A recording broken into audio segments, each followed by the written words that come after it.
So let's just do it. Okay. All right. What's behind me right now? Some big mess. It's so nice not having to care about what I look like, isn't it, Chuck? I know. I thought that this morning too. I was like, if I had to actually care about that Yeah. also. Well, does the background look crazy though, right now? Or it's No, okay. it's fine. Okay. And it doesn't matter really. I know, but just I don't know. Yeah. I don't No, it want it looks to be good. distracting. Okay. Yeah. Like these bitches are recording from a closet. I know. Oh, I'm gonna silence my phone as well. Yeah, I don't know. Adam hasn't said anything back, so hopefully he's okay. Yeah. We got to call him in a minute, so we'll just Yeah, we'll just have to wing it and hopefully yeah. it works. All right, ready? All right. Are you ready, Jade? You Sure. can do this. It's all a test. Or maybe just read his intro since we need to call him. I don't like being late Okay. for them. Hold on, my shit is upside down. I'm just going to start with so today. Okay. So today we're having on Don Miguel Ruiz Jr. I've become a huge fan of him and his writings. I read through 3 of his books in less than 10 days, actually. I just couldn't stop because I loved absorbing the Toltec wisdom and super practical truths. His most recent book, 7 Secrets of Happy, Healthy Relationships, is mostly what we'll focus on today. And I think you guys will all truly benefit whether you're in a relationship or not. I love that he keeps the theme of how bringing healing to ourselves is one of the best things we can do for our partners throughout his book.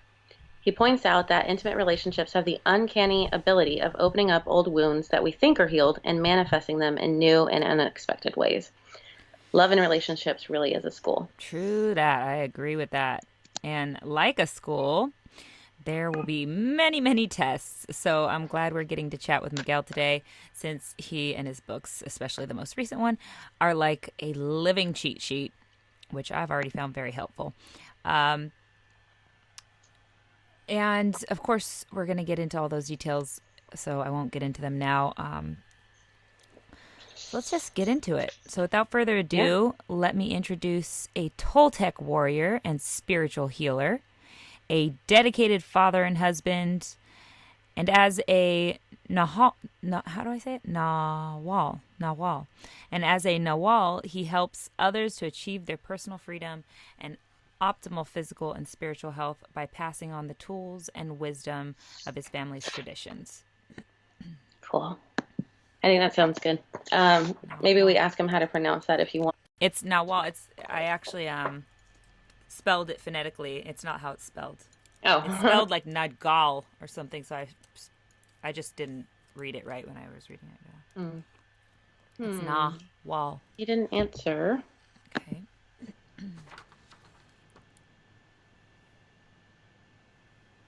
Hmm. If you have your headphones plugged in, you can't hear it. That's the problem. Can't hear what?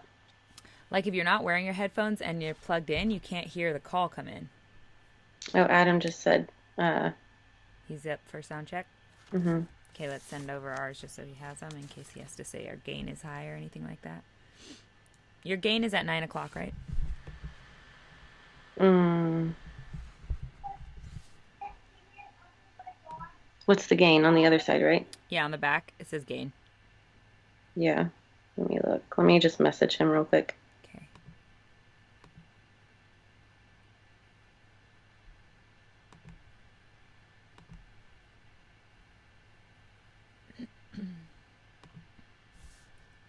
Wonder why he's not answering. Okay, let's send this to Adam.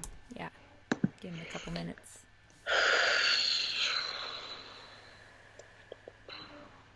Is it his assistant we're emailing? Yeah. But I was talking to him on Skype too. She just Oh. like does his schedule for him because she books things and he doesn't want to double book.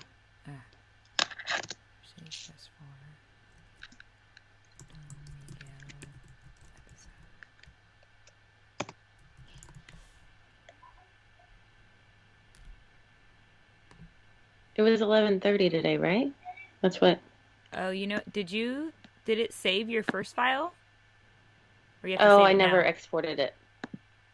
I never. Oops, I guess I need to stop this. Yeah, Crap. that's what I'm He's gonna saying. have the whole thing. So you can just Yeah. listen to a couple minutes, though. Okay. That's what I'm saying.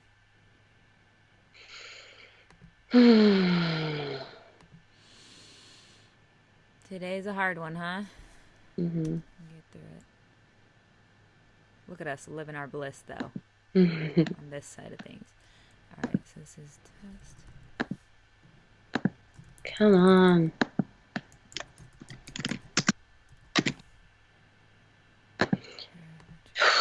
The only thing is, since it's a little bit bigger, it might take a little while longer to send. I know. Probably not too bad, though. It's only a couple minutes. Yeah.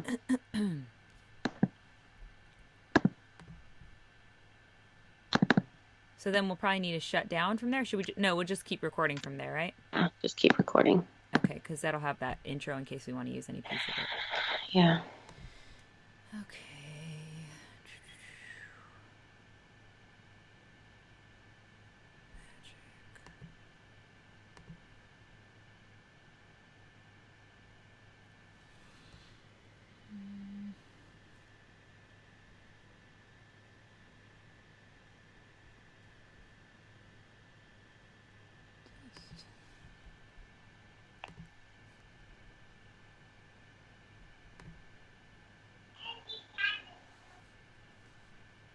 Where the hell is he, dude?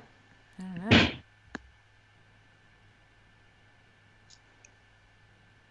Did you email or you text him or what? How'd you try to reach out? I contacted him on Skype? Maybe email since that's how we've been doing it. I don't know. I only have his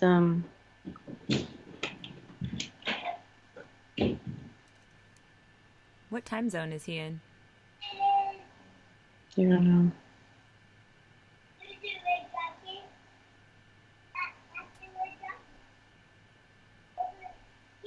I said 9:30 a.m. Pacific. Okay.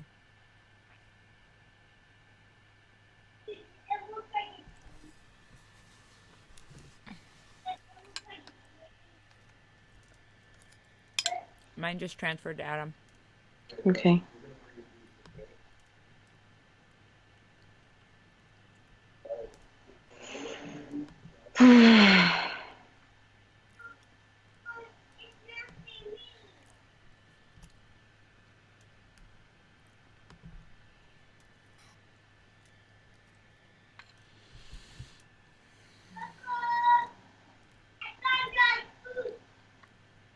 Is your door open? From now on, no.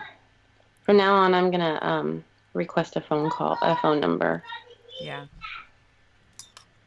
Like a textable number or something. Mm-hmm. I'm calling him on Instagram. How do you do that? You just hit call. Remember when I accidentally had my phone number on there? Oh, yeah. He has his? That's not a good idea. That's probably not a good idea. Oh. Man.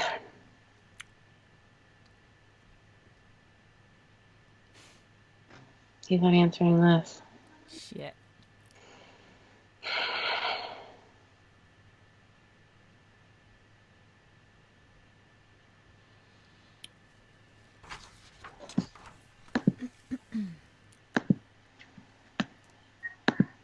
This is ridiculous. Do we have a email for the assistant?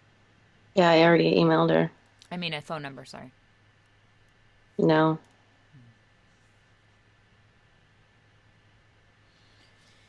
Okay, let's see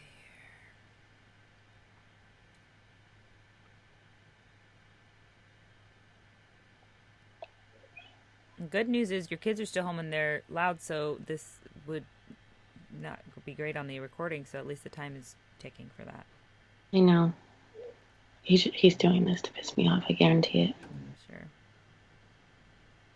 He's very, very spiteful. Okay, she just responded and asked for the call-in information again.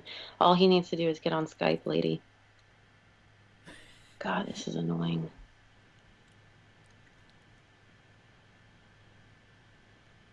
I think because you've already added him, he can pop on at any time, just as a warning.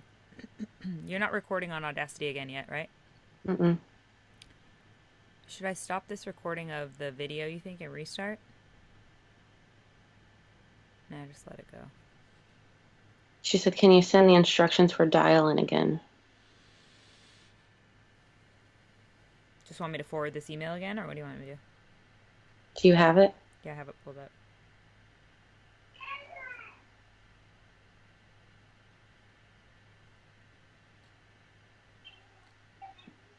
Not on her game, I guess.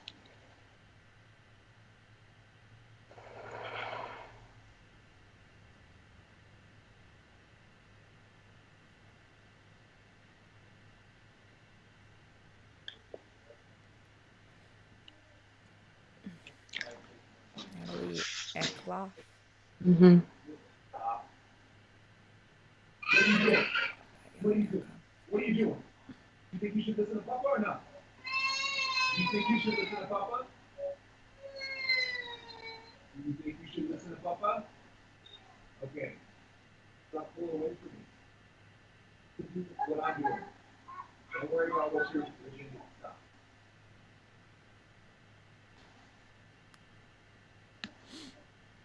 Please see the... I'm just re-forwarding that email from Adam. Actually, you got it, so... Skype instructions. What do they call instructions? Should listen to Papa or...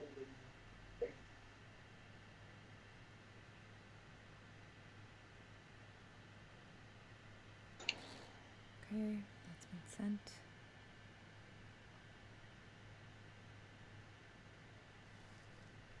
Link, what's going on?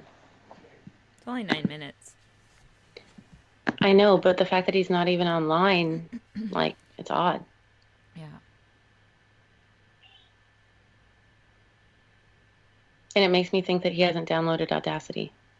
Yeah, probably Because, not. you know what I mean?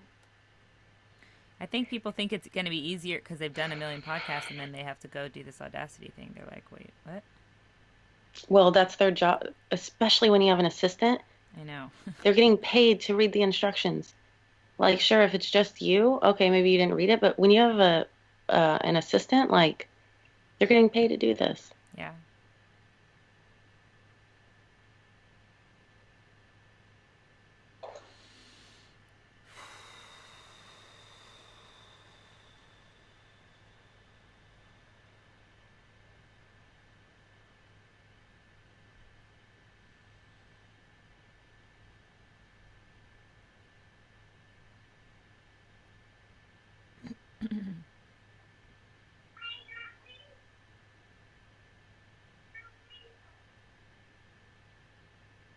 Oh, Adam emailed also. I don't know if you saw that. Mm-hmm.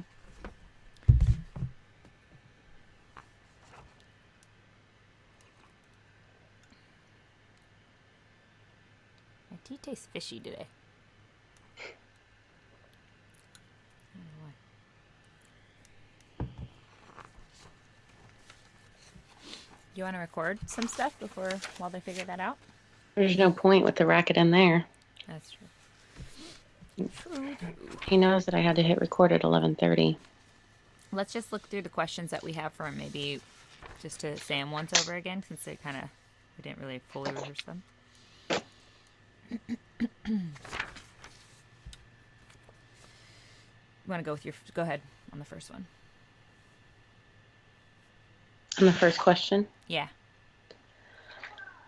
Let me turn my phone on off airplane mode. Good idea.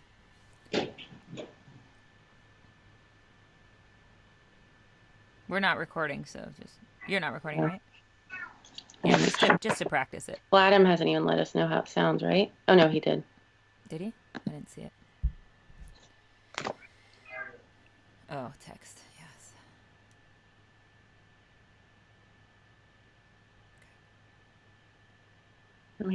I keep checking my email to see if she's responding. I've got nothing.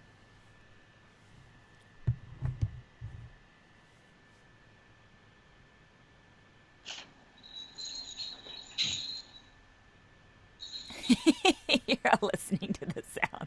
Just try it out. Miguel, we all agree that relationships are one of the most powerful catalysts for personal growth. So we're excited to dive into this topic with you. So, something I'm coming to terms with, which may seem obvious, is that we can only change ourselves.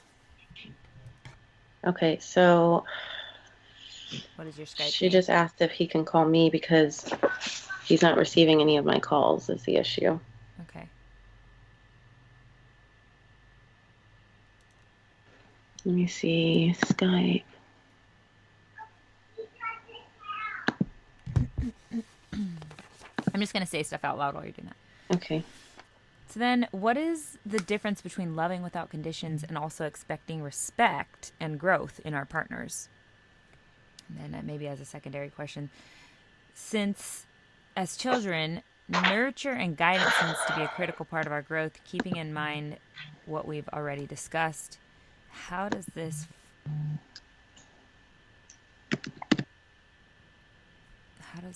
play into a parent-child relationship? I don't want to ask that.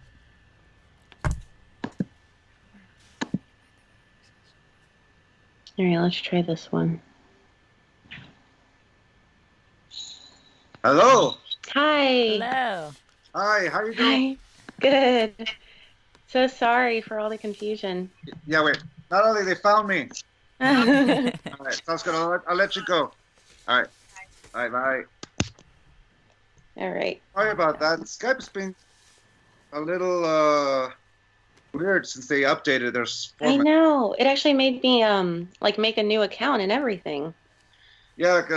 This is the third interview that people couldn't find the address, and it's the same address. Yeah. They made me make a whole new address. It was really weird. So, curiosity, were you able to find me through the email address or just Meg Angel Ruiz? Mig Angel Ruiz. Um, but it's weird because there's two at the same exact thing.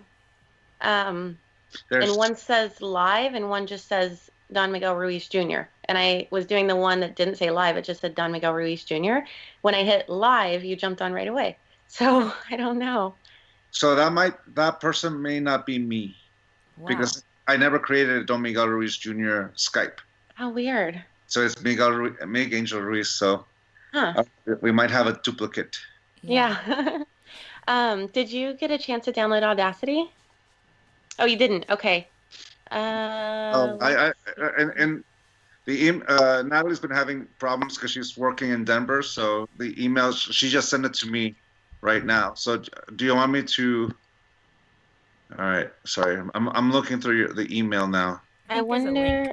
I'm gonna call Adam. He might be able to Okay, let's see. walk you through Audacity. it pretty fast.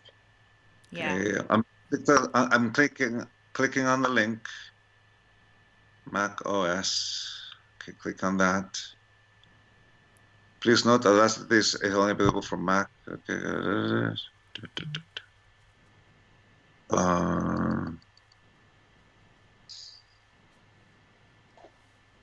Download.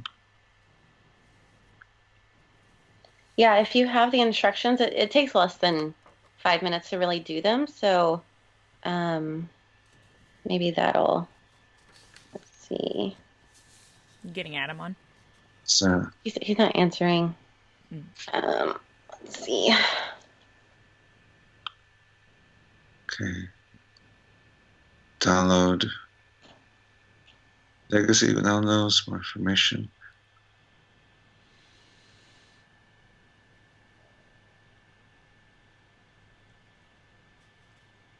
That's an advertisement. Is that safety in downloading? No.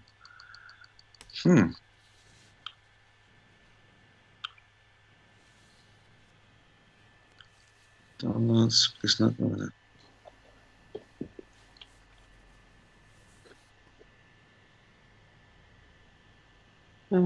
Adam's really sick right now, so I know. Poor Oh, thing. is he okay? He's he's got just some a stomach flu or bug. something, Yeah. That's not so good. Okay, Mac OS. All right, let's see if that one works. Oh, sorry. Mac.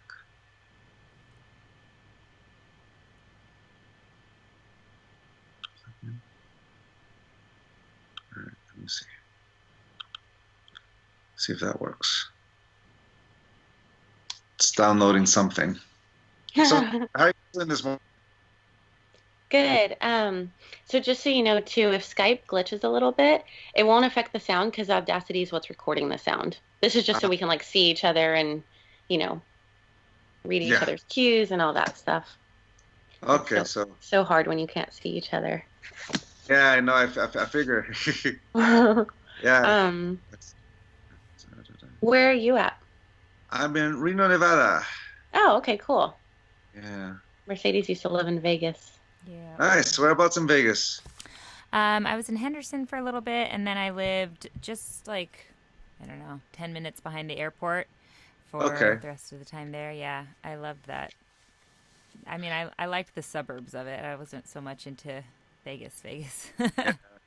Yeah, my father moved there in 2002, and he lived there several times, so I visited there quite a bit because of it. Yeah. And you know, after a while, you get bored with the casino, so you stop. For sure. Yeah. Yeah. Good food, though. Beautiful hiking. I mean, there's a lot of really cool scenic stuff around there. So. Yeah. All right. So I have it open, Audacity, but how do I do this now? Okay. So now let me pull up mine so I can walk you through that one.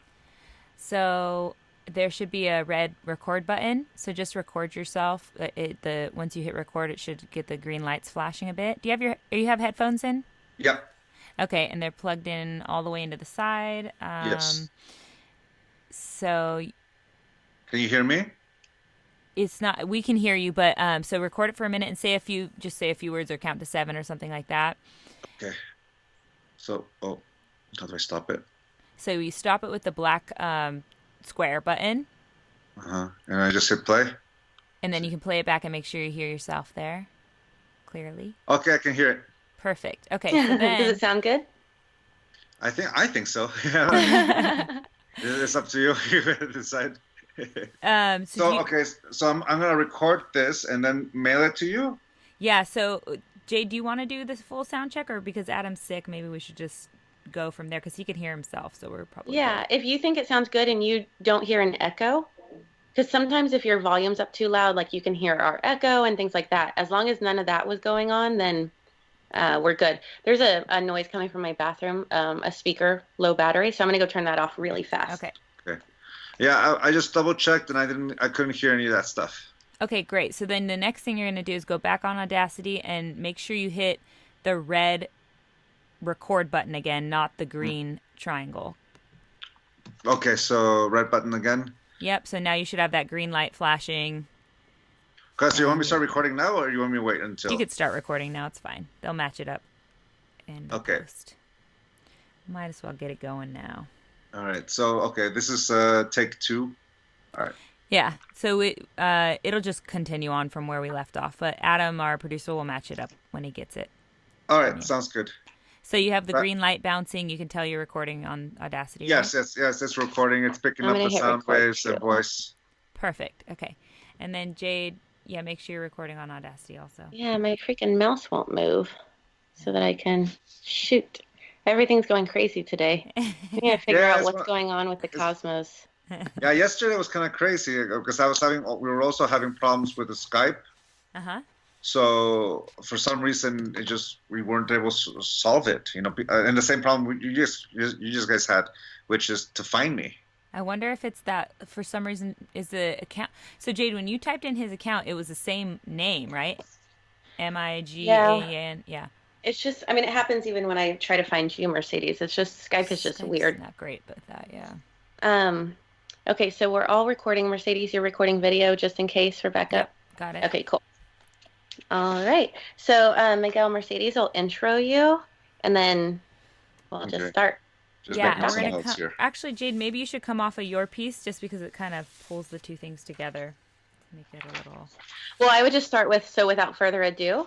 Okay. Yeah. And the show's called Red Fox Radio, right? No, Red Fox Audio is the producer. But our show is called The Magic Hour, MAJIC. Yeah. Okay, yeah, because I had to make sure because all of a sudden my notes that had on calendar wasn't matching what you were saying. I'm going, wait a minute. So I had to double check. So okay, Magic Hour, Mercedes and Jaded. Okay, Yes, perfect. the magic hour. Yeah, because I want to be able to say everything correctly as opposed to Thank you. what's on the thing. Thanks. And for syncing, do you need me to do anything for syncing? No, because that's why I'm doing the video. Adam uses it to pull all of our sound together when we give him our separate wave files from Audacity Ah, later. So we'll be fine. okay. Yeah. Sounds good then. Thanks. Thanks. Yeah, it's the first time I do it this way, so it's I new for me. know Audacity is a little different, but we've tried it a few different other ways, and this seems to be the most clean. After Because it's a we're little all in different difficult. locations. Yeah, it's a Oh, little sounds difficult good. to figure out. But So where are you guys at? I'm in She's in Orange LA. County. Yeah, Orange County, and I'm in California. Austin, Texas. Austin, Texas. Yeah. Nice. Heather Ash So- is actually here this weekend. Nice. Oh, How's shit. she For a doing? fire walk. I'm not sure yet. Hopefully, I'll see her. You're Are you doing the gonna go? firewalk? If I can get baby coverage. Yeah, Yeah. I've got 2 toddlers. So I know how that goes. Yeah. I know how that goes. Yeah. we're gonna ask you about it. Sounds good. Yeah, yeah. So Jade is in Austin and Mercedes is in Orange County. Yeah. All right. So Yeah. whereabouts in Orange County? I'm in Costa Mesa. Nice. You know the area? Oh yeah, I'm from San Diego, born and Oh, raised. yeah, you're right down the way. Yeah. All right. All right. So- That's good. Thank you so much for having me, you guys. Thank you for Yeah, we're coming on. excited. We're stoked. Thanks. Thanks. All right, I'm going to just get into it, guys. Okay. So, without further ado, let me introduce a Toltec warrior and spiritual healer, a dedicated father and husband. As a Nahwal, he helps others to achieve their own personal freedom and optimal physical and spiritual health by passing on the tools and wisdom of his family's traditions. Don Miguel Ruiz Jr., ladies and gentlemen. Hi, how are you? Hey, thanks so much for having me on your show. Thank Hi, you. Miguel. Okay. Hi. So, Miguel, we all agree that relationships are one of the most powerful catalysts for personal growth. So we're excited to dive into this topic with you. Thank you. Yeah, we're looking forward to this. So something I'm coming to terms with, which may seem obvious, is that we can only change ourselves. However, I'm recognizing that, and I'm not proud of this, but I am constantly trying to change my partner for the better, his health, making sure he does things that he loves that are beneficial, pushing him in the direction of growth. But it, of course, ends up not helping. So my question is, what does it look like to change ourselves if we're unhappy with aspects or habits of our partner? Well, let's first start with the first accepting the big truth, which is we only control to the tips of our own fingers. We don't control beyond it. I don't control anyone's perception but my own. You know, I might be able to say my things. For example, when I teach, I know I'm teaching with permission. You know, in those 2 hours that someone hears me give a presentation, they're listening to me because they gave me the permission. If I see the same people in a restaurant and I sit next to them and I start teaching, they're not going to be so receptive because they didn't give me permission to teach them. And that reminds me of something my wife said to me. Miguel, you're my husband, not my teacher. And the reason she said that is mostly because the relationship she and I have is that of, well, obviously husband and wife, but she makes her own choices in life. She makes her own decisions in life. And I can suggest her things and things like that. But, you know, like most people come and listen to some of my presentations, but it requires the permission. We learn by permission just as much as we heal with permission. And something I learned from my daughter, for example, at the age of 4, she and I were playing the game of who's going to blink first. And we were both looking into each other's eyes. And obviously, she loses quite quickly. But I continue to look at her.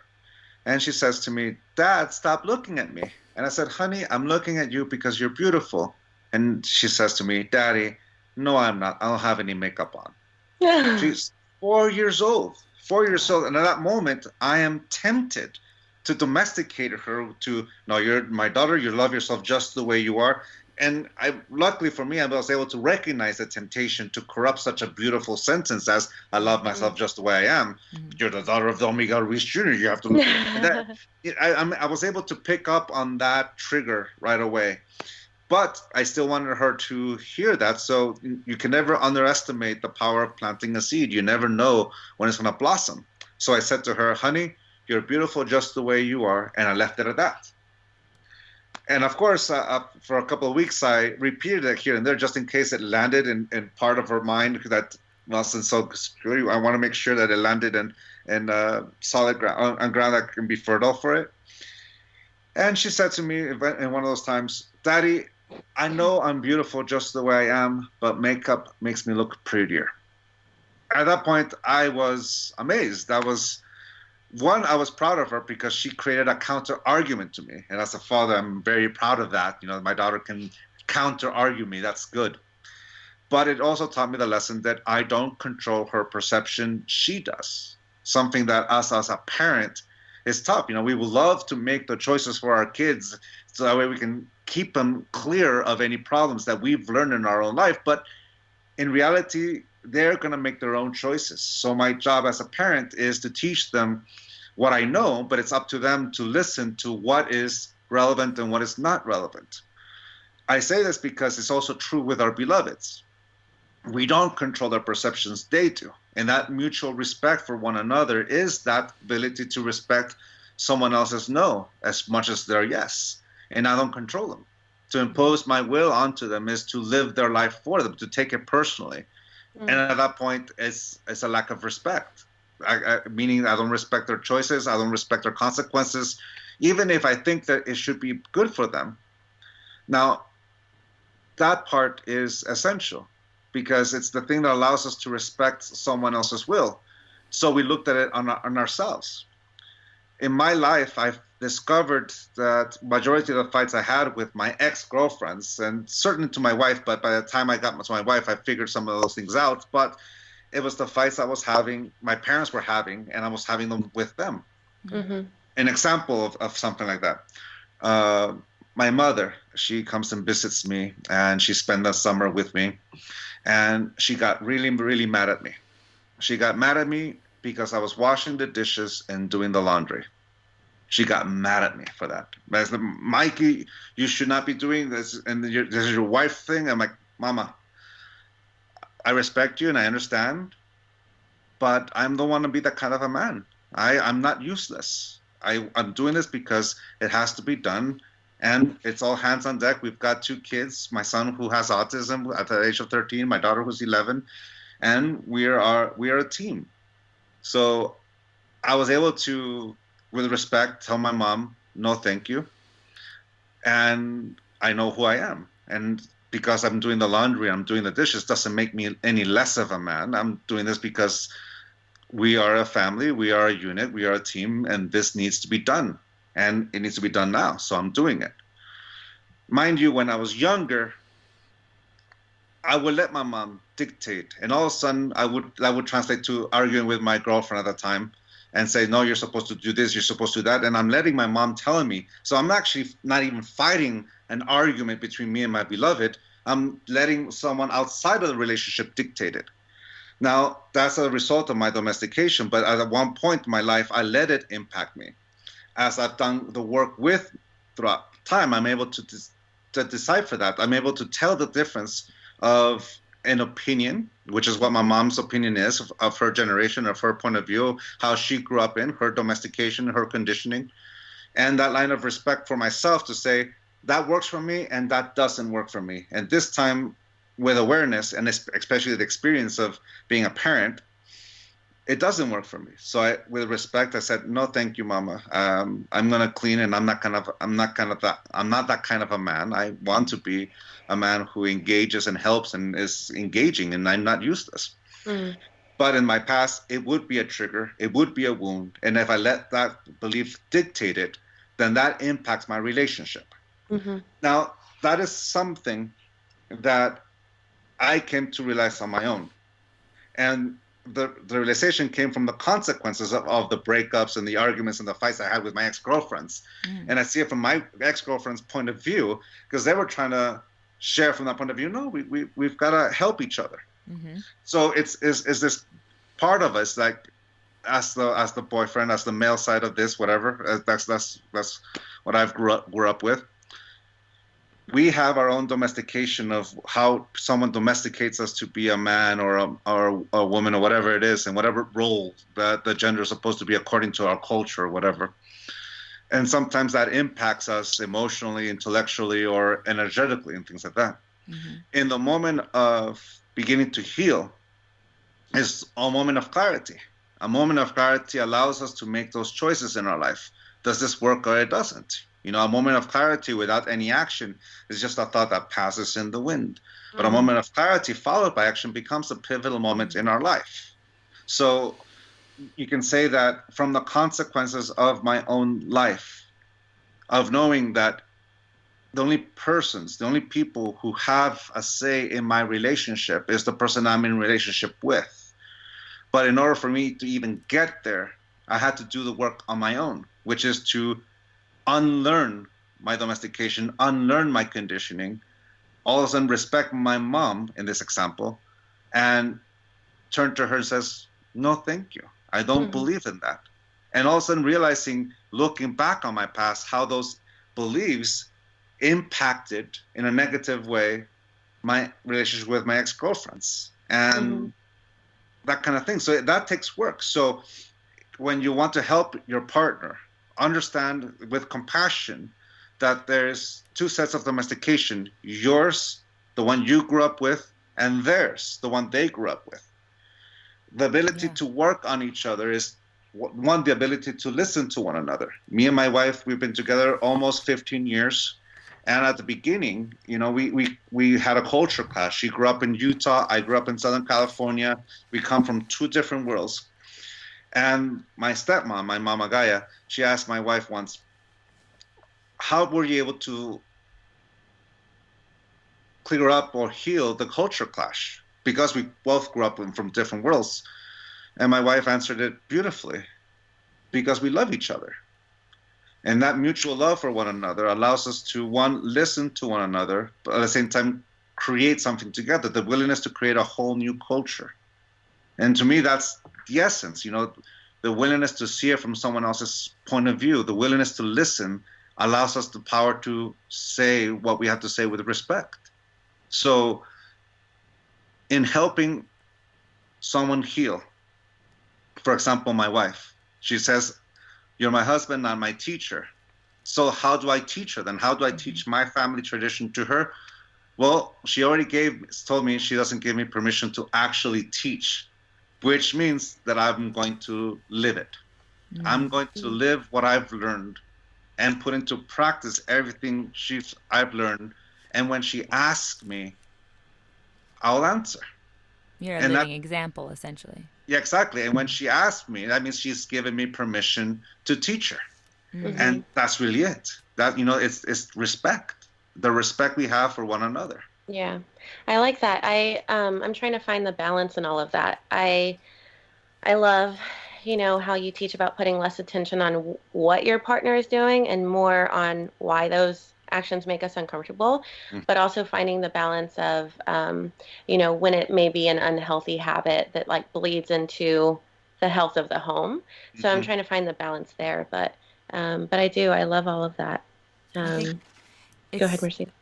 The way you put words to it, that marriage is the creation of a whole new culture, I think is, if we could look at it that way, instead of we're coming in this with, you know, thinking all the ways that I've been nurtured to think are the right way is the only way, right? And and when you become a part of this union, you have to detach yourself, like you're saying, let go of some of the things that you may have been for the largest part of your life thinking that were the right way, are not necessarily the right way. We talk about it on this show. We call it living truth, like adjusting your truth to whatever the truth that serves you best, you know, in the moment, because that changes over time and with your interactions, and especially in relationships, especially like in a marriage. But I love that you also gave us some insight onto how that same idea works in a parent-child relationship, like you were describing with your four-year-old daughter, saying she's, you know, I'm not pretty without makeup on or whatever. How do we, I guess I have two parts to this question. What's the difference between loving without conditions, and also maybe you answered this a bit, but maybe we can go over it again if you Yeah. have. The difference between loving without conditions and also expecting respect and growth in our partners. Okay. Well, for that we have to differentiate what conditional love and unconditional love is. It's sometimes easier to see the contrast between the two. Conditional love basically is I love you if you live up to my expectations, if you live up to my projected image of you, I will love you. Unconditional love is the willingness to see life as is. So conditional love wants to see what it wants to see. Unconditional love allows me to see the whole, to take off the projected mask I project onto people and see them for who they are. So, for example, let's just call love the energy that creates a bond. Just give it a thing, the thing that brings people together and is expressed differently. Domestication is a system of reward and punishment by which we model the behavior of an individual. If you live up to the expectation, you're worthy of love. And if you don't live up to the expectation, you're worthy of punishment. And since we are emotional beings that experience the full spectrum of our emotions, that reward feels like acceptance, which feels like love. And the punishment feels like rejection and the lack thereof of love. It's the way we've learned conditional love. So all the work we do in our family is to let go of conditional love, of domestication, from the 4 agreements to all this stuff. With that being said, my father wants to ask me, Miguel, when my son was born, when my daughter was born, he said the same thing. Miguel, Susan, you made a beautiful child, now domesticate him. And I'm going, what? The author of the 4 agreements is asking me to domesticate their grandchildren? And my dad says, figure it out. Because here's the thing, if you don't, someone else will, and you're not going to like it. All right. Which is truth. So since then, I've tried to figure out a way how to raise a child without domestication. And my answer after all these years is that it's impossible. And the reason why it's impossible, because domestication is the corruption of how life teaches us. Life teaches us through action, reaction, or you can say, from every decision or choice we make, there's a consequence. And we learn from those consequences. Domestication corrupts that and says, I love you if. So let's use this example. Let's imagine you're at your home, and all 3 of us are in our homes. Let's imagine that we have electricity, which is not hard to do because it's right there. We're actually using it as we speak. If you pay the electric bill, the consequence is you're going to get electricity. Neither good nor bad, nor right or wrong. It's just a consequence. If you don't pay the electricity, the electric bill, the consequence is you're not going to get electricity. Neither good nor bad, nor right or wrong. It's just a consequence. And depending on where you're at, for example, here in Reno, that is a hard consequence because it will go cold, really fast. It's snowing outside.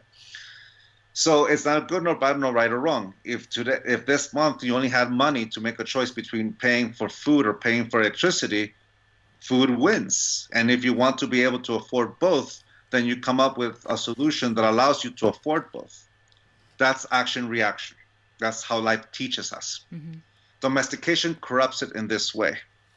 If you pay the electric bill, then you're a stand-up person, you're a respectable person, and I'm going to lend you money because of that. You're in good standing in my eyes. If you don't pay the electric bill, then you're a bum. You're irresponsible, and there's no way I'm lending you money, and you're definitely not in good standing in my eyes because it's obvious that you're irresponsible. The difference is subtle, but it's big because in one, there's action, reaction, but in this other one, in domestication, there's a value that we give to it. If you pay the bill, then you are a stand-up person. I see you in good light, but if you don't, I'm going to see you as a bum, and I'm going to see you in this way. I love you if, or I respect you if. And in that situation, if you don't have money at the end of the month to pay for your food and your electricity, that's when we use the credit card to be able to pay for both. And now we got debt and we can't pay. Then we have to make a choice which one we're going to pay. And we try to be something we're not for the sake of someone else's prejudice or point of view. And we go into debt because we pretend to be something we are not. And that's the difference. Domestication or conditional love forces us to become something we are not for the sake of someone's approval, versus respect, which is unconditional love. I love you and I respect you to experience the consequences of your own choices. Because to love someone unconditionally doesn't mean that there's no consequence. Of course there's consequence. That's what life is. If you do an action that all of a sudden I lose trust in you, the consequence is, well, I forgive you, but I'm going to break up with you. That's the consequence. Why? Because when I am in a relationship, trust is important. Let's just put it that way. That's a boundary. But I forgive you. But on the other sides, I love you if you better not choose. You better not choose something I don't want you to do, and you better choose what I want you to do. And that's the real difference between loving someone conditionally and someone unconditionally. To love someone conditionally is to project an image of what I want you to be, and you better live up to expectation if you want to be worthy of my love. As the opposite and the contrast of unconditional love is, I respect you for who you are, and I respect you so much that I will step back and let you experience the consequences of your choices. But here's my hand if you need help. But it's almost impossible to not use your own, whatever you came with, your own background to give some domestication, not give, but to unfortunately relay some of your domestication onto your loved ones and people that are in your life. I'm sure it's almost impossible not to do that. Yeah, especially when that's what we're used to, especially when we are so used to the domestication of our own family, it becomes normalized. For example, the example of my mom getting mad at me for washing dishes and doing the laundry, there was a time when that seemed normal. And there was a time when me and my ex-girlfriends, and there's a reason why we're ex-girlfriends, is that didn't meet eye to eye, And as time progressed, I realized, no, it's not about power or imposing and subjugation. It's about, we're a team, and nothing brings out a culture clash like raising children, because all of a sudden we're exposed to how our parents raised us. At that point, either we let our parents do what they did to us, to our children, or be willing to redo it again, or reinvent it, or bring out the best of it. Because here's the secret to being a parent that nobody tells other people who don't have kids. We don't know what we're doing. We're doing the best with what we've got. Because here's the thing, as soon as we get used to being the parent of a 1-year-old, they turn 2, making everything we know of parenting irrelevant. Then they turn 4, then they turn 8, then they turn 13. I practiced not taking things personal. I thought I'd mastered it, and then also my kids get into puberty, and all of a sudden I have to start all the way from the beginning. Yeah. And that's what life is, because the individual that's in front of us, in this case a child, is changing right in front of us. They're changing physically, they're changing emotionally, they're maturing, and every birthday makes everything irrelevant, because all of a sudden they're not into Thomas the Train or the Barbie dolls. Now they're into their cell phones and their games and their music. It changes. Yeah. Well, it's easy to see that with our children, but translate that to our beloved. Yeah. Translate that to my wife in this case. We apply the Einstein's theory of relativity. It's easy to see our children because they're growing up at their own rate. But me and my wife are at the same space, and sometimes we don't see the changes. So the willingness to see who she is, the willingness to take off the mask of wife and see Susan, the woman who's doing the best with what she's got. Then I'm able to see her as not just my peer and my equal, I see her as my partner. And the willingness to see her humanity allows me to know her. But in order for me to do that, I begin with myself. And that's what you were alluding to before, Mercedes, in regards to, it's hard at first because we haven't done that willingness to see ourselves. We're so used to our domestication that we think it's natural. But when we take a step back and look at our own life and see what works and what doesn't work, all of a sudden we're able to let go and see ourselves with compassion, the humanity that is us.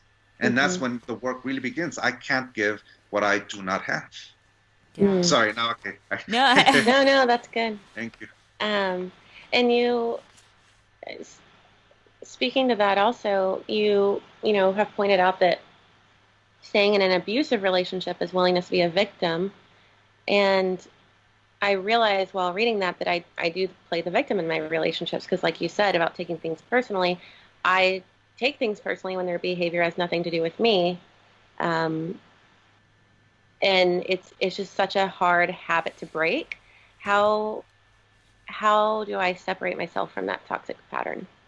Well, you ask yourself, do I want to continue it or not? Hmm. It reminds me of something Robert Downey Jr. said in an Oprah Winfrey show. He said to Oprah, "When I wanted to let go of drugs and alcohol, it was the easiest thing." And she said unto him, "How can you say that? You were in and out of rehab so many times." Mm. And he said to her, "All those other times I went for other people. But when I want to do it for myself, it was the easiest thing." Mm-hmm. Mm. And that's the thing. To me, that is such a big moment. It's just, Yeah.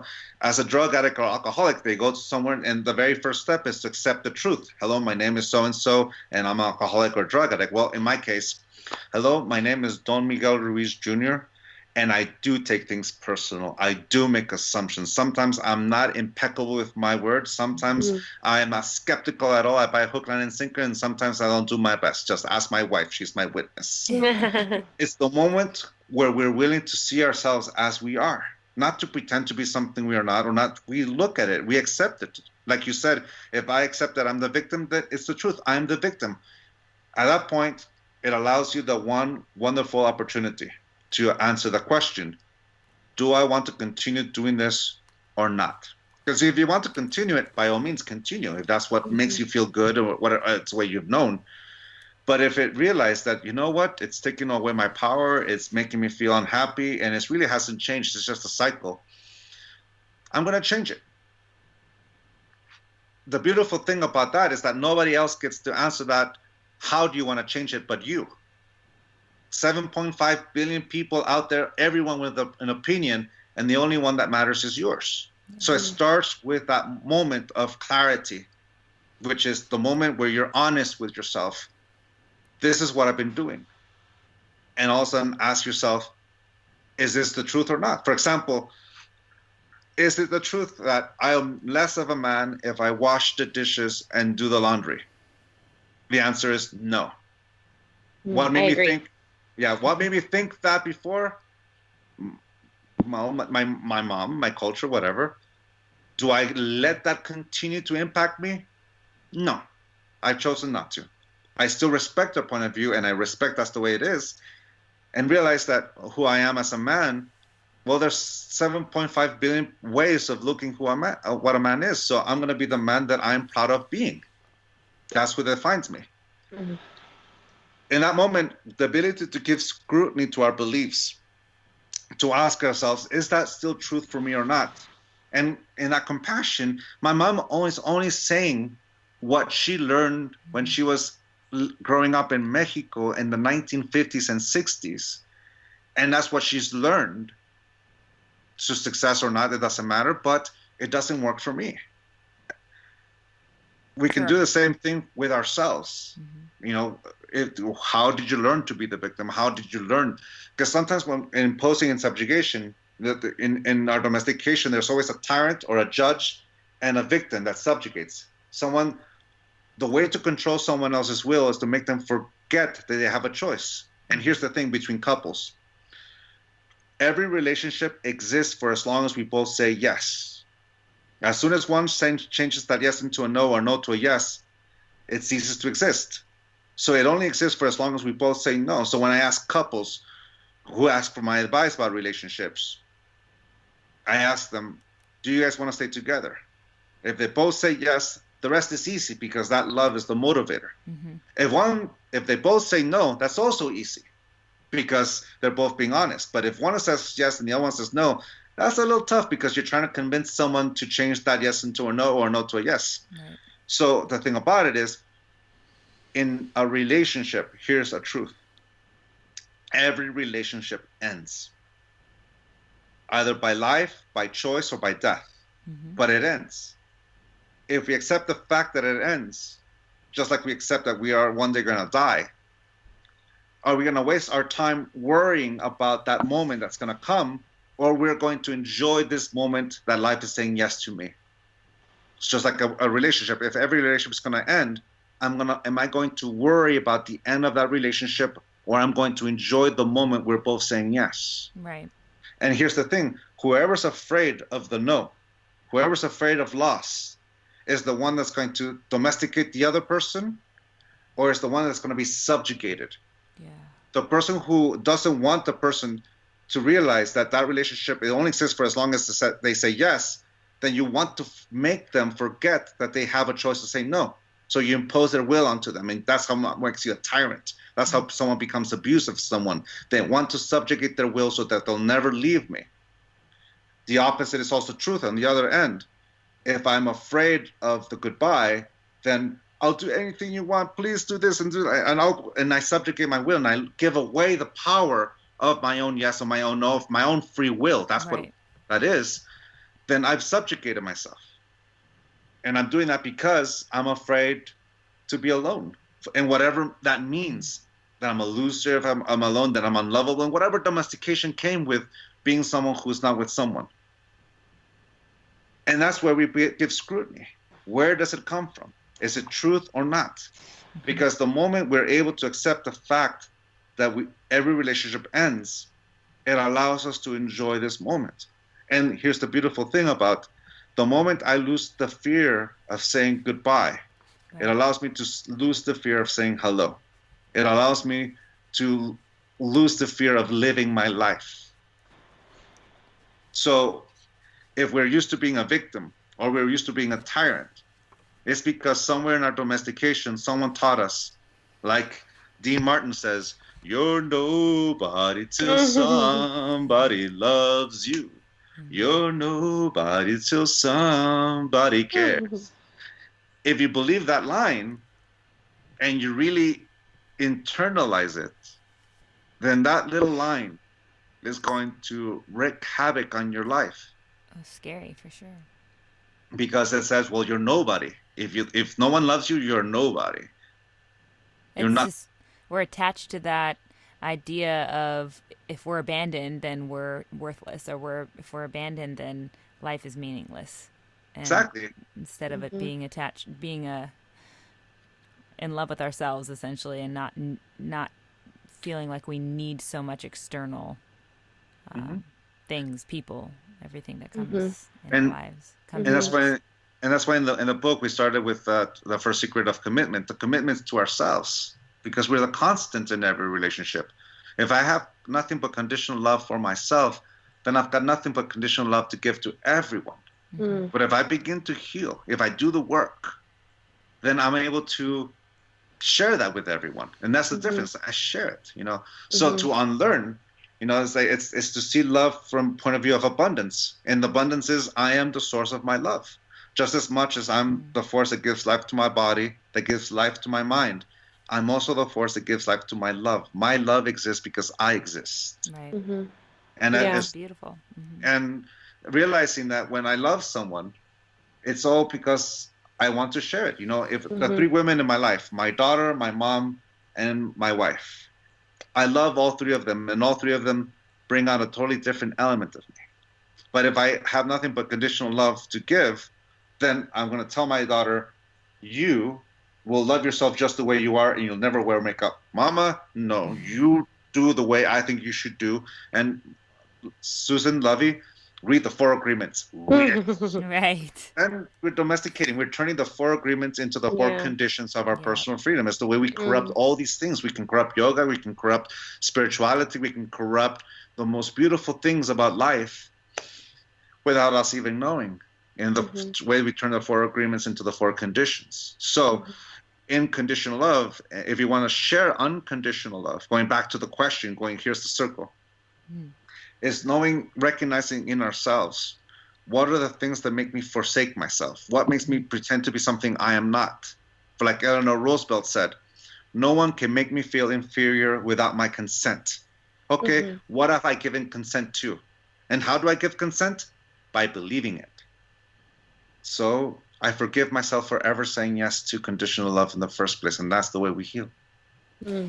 So off of that, you talk about shadow selves in your book. Mm. How can we identify what you call our shadow selves, and once we've identified them, what do we do with the newfound information?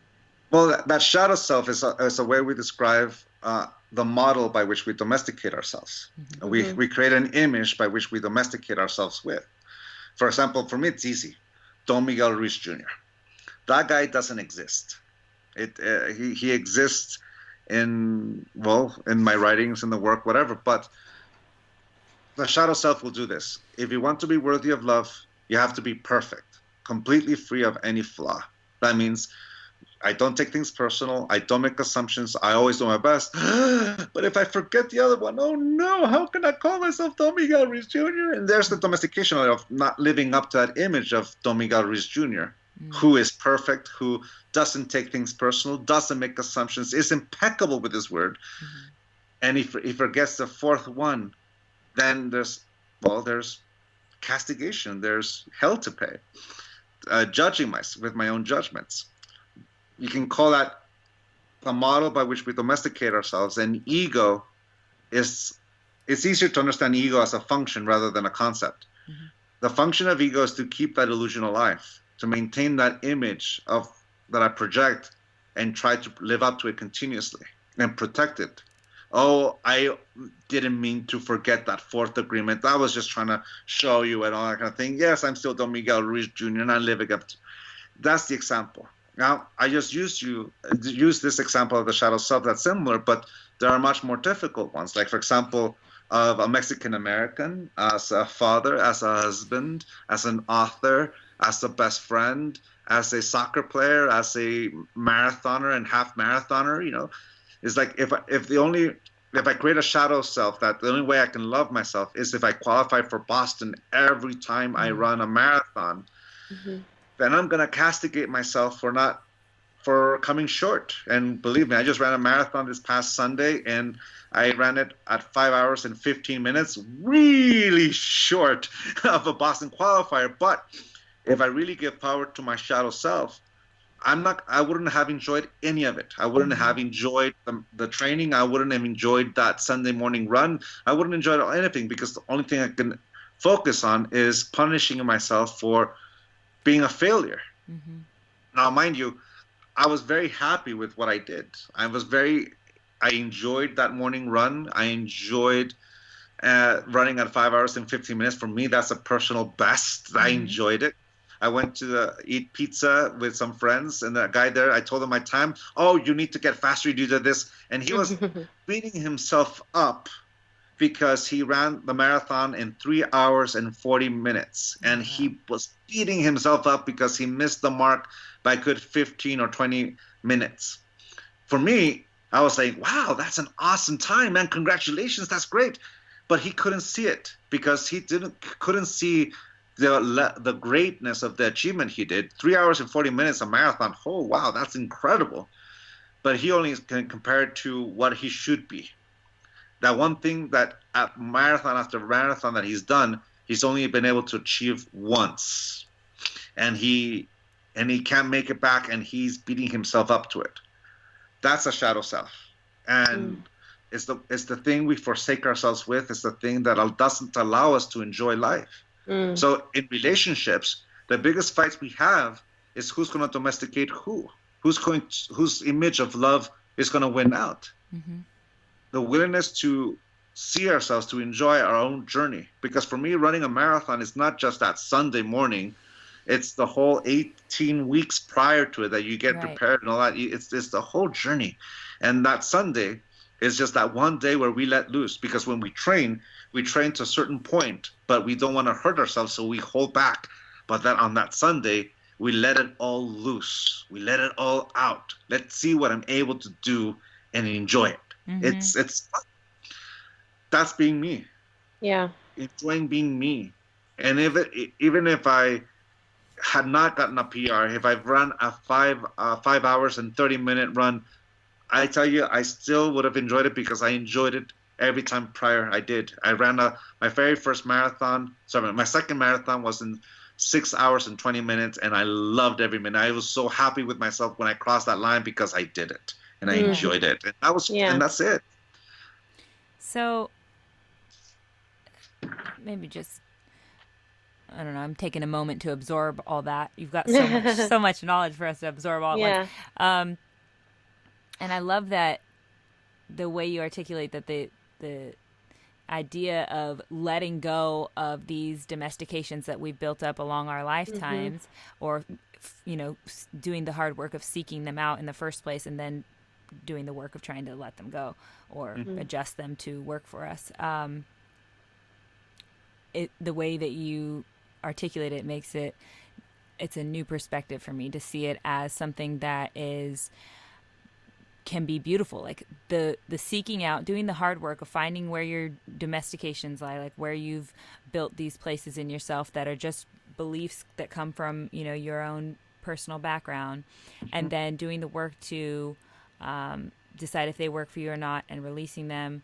That is almost the test of life. And in a beautiful way, it's when you get to decide those things, you're living free will, you're experiencing life for all it is, because you're making all the choices instead of this background stuff that's been put into your head subconsciously that you may or may not have actually wanted. Your true self may have not wanted that in the first place. You're getting to actually look at that stuff and sort it out and decide if you're going to keep it or not. I think that's a pretty cool way to begin to figure out where you can serve in life and where you can be the best human you can be while on this planet. Yeah, I love that. It's the evolution. I mean, it's the being aware of it, and the final step is forgiveness.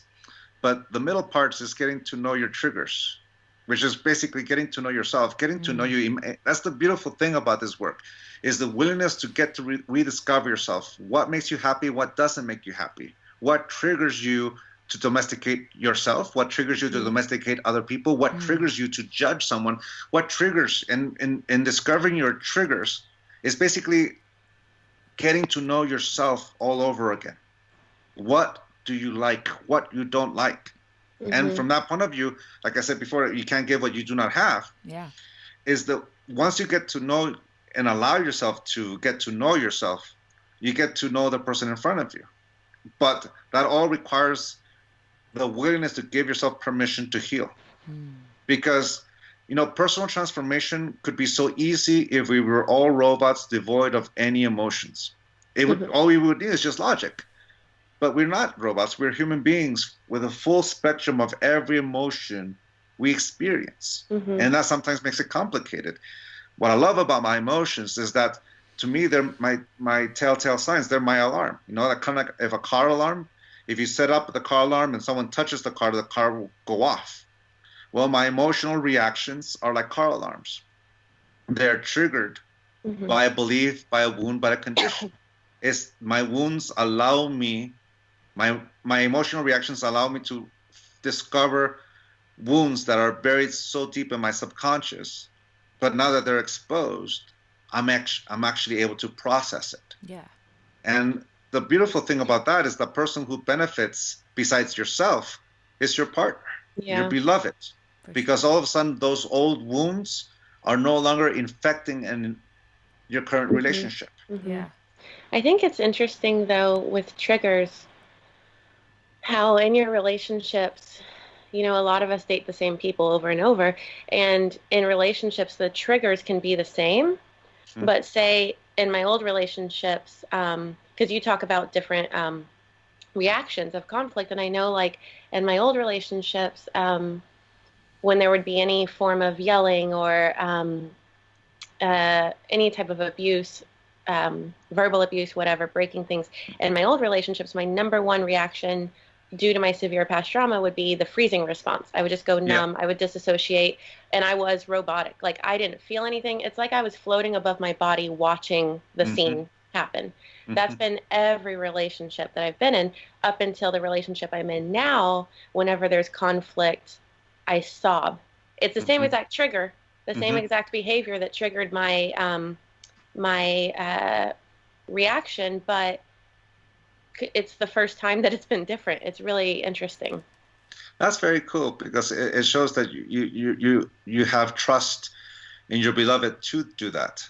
Because if that to me, I'm not sure if it means the same to you, but to have that reaction where you don't freeze, but you sob a little bit, it means that you trust this person enough to open up, to show that wound Mm-hmm. and expose it, Mm. and this is you. That's what intimacy is to show who Intimacy.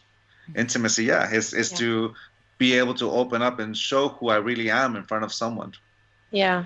That's why my wife is not my best friend. She's my wife. And what I mean by that is that the level of intimacy goes much, much deeper than any best friend.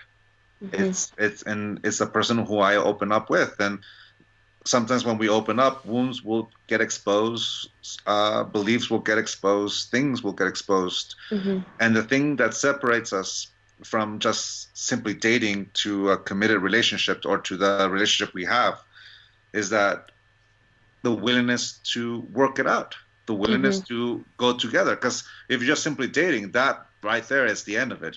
This person, the motivator wasn't that strong. Like my dear friend Kirk says, is the juice worth the squeeze? Which simply means, is the consequence worth the effort? When we find that one person that we feel just as much as ourselves, meaning by that, Mm-hmm. I'm worth the effort of reaching the consequence of healing. Mm-hmm. When I'm able to have that for myself, I'll find people in my life that, yes, they are worth it. My son has autism. My daughter is 11 years old. She doesn't have autism, but she still has to go through things in life. She's going to be a woman who has to go through this world. And my son is the man who has to go through the world with autism. I'm not the man. I'm not the woman. They are. Mm-hmm. To respect them is to let them experience life, but I am here to help them. And they are worth the effort to help them. Mm. And what I mean by that also is I'm not the one living their life. They are. Just like my wife. Yesterday, she hasn't been feeling too good lately, with her body a little bit, as a physical ailment. And she began to raise her voice. And I said, honey, there's no need to raise your voice. Is there anything wrong? Because we've discovered that anger is just the expression of a pain, either a physical or emotional pain. So when she raised her voice a little bit and I heard a little of anger, I stopped and asked her, honey, are you okay? Is there anything wrong? And at a moment I found out that she wasn't feeling so good about something in her body is not doing so well, a little pain, or for her, bigger pain because it's affecting her, obviously. Mm-hmm. But I'm just a little because I don't want to make it bigger than it is, but it's not something traumatic. It's something that it's affecting her, mm-hmm. Kind of like me with, it's when I'm hungry, I get a little angry. Don't we all? Yeah. So, but the willingness to even ask is important because how can I help if I don't know? Yeah. And the willingness to hear from her point of view, and like I just now caught myself, it's neither little nor big nor nothing. She's experiencing this. How can I help? Mm-hmm. And the effort is worth it. Yeah. Yeah, and since you bring up anger and fear, really, I guess being in correlation, I know your book mm-hmm. talks about two mm-hmm. reactions in conflict, anger or withdrawal, mm-hmm. and how it's all about, and freezing can be a part of that too, mm-hmm. Mm-hmm. how it's all about self-awareness and asking, what am I afraid of in this moment, mm-hmm. and trying to recognize that moment when it comes up so you can mm-hmm. be cognizant of even asking the question. Yeah. Mm-hmm. So maybe let's talk about anger as a secondary emotion and how it is always hiding fear in some way. Yeah, mm-hmm. I'm super interested in this because it's really important for my season in my life right now. Yeah. Well, with my son, for example, who has autism, it's expressed through his speech. He's behind on his speech. Cognitive, he's fine everywhere else, but he can't express himself, which means the bouts of anger he has, especially with the surge of hormones, we come to realize that anger simply means he's not feeling good. Something's not feeling good, either his belly, his teeth, his ears. So before we weren't able to understand, we had to figure it out. We had to decipher until recently, like this morning, he said to us in a calm voice, I can't eat anymore because my ear hurts. oh, good. I mean, after doing tests, we know that he has allergies and the sinuses is going out through his, going through the ear canal. So it's creating pressure. Now we know what to do. It took us a long time, but before we had to guess and guess and guess. But if something that we discovered was someone who can't speak to us as clearly as, well, most people can, we had to try to figure it out, to guess. The nice thing about it is that most of us is the same concept. We are angry because of how we feel, some ailment or a belief or just something that we want to protect.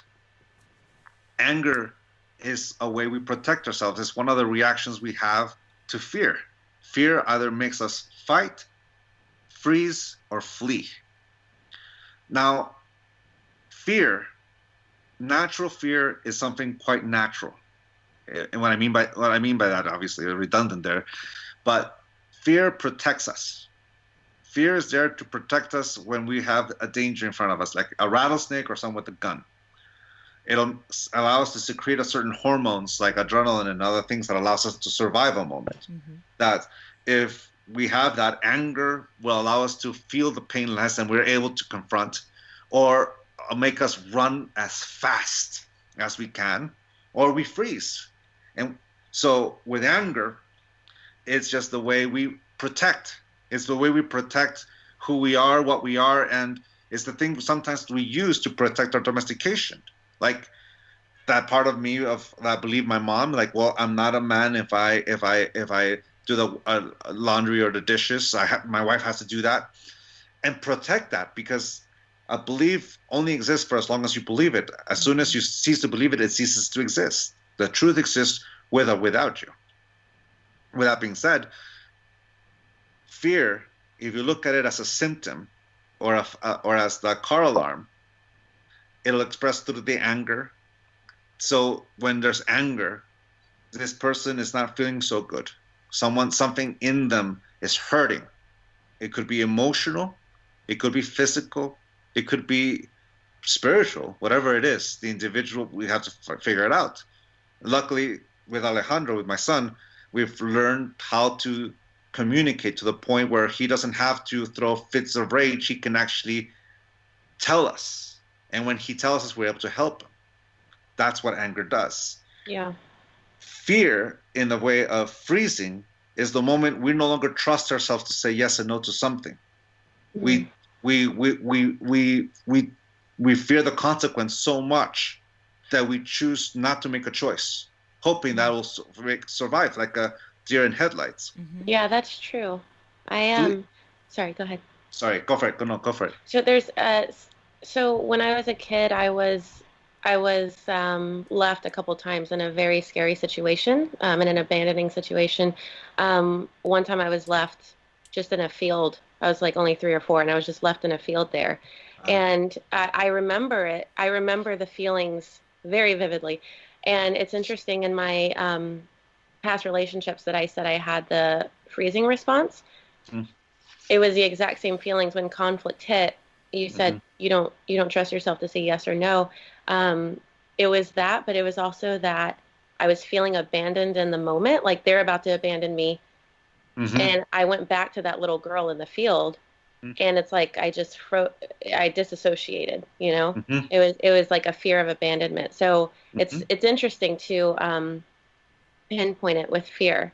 And also something I really pulled away from all of it as well is like looking at our partner's behaviors with understanding. Like you're all saying, like everything you're saying is the foundation is compassion, and when they're not being their best selves, just asking what might they be afraid of. But it's so hard when it's easy to say that, but when someone's screaming in the moment, or when they're calling you awful names, you're just like, get the fuck away from me, deal with your shit. Like, I don't care what you're afraid of, like in the moment, it's so hard. And then also when someone's screaming at you, it's like, if you were to try to say, honey, what are you afraid of?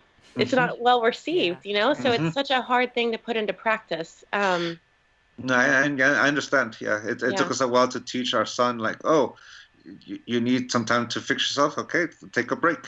And teaching him to say, I need a break before he explodes. It's a big thing. It's learning within ourselves when to say it and when not to say it, and evaluate our environment. Because sometimes we're not safe when we say something, but to evaluate. But here's the thing: that situation will exist for as long as you let it exist. Yeah.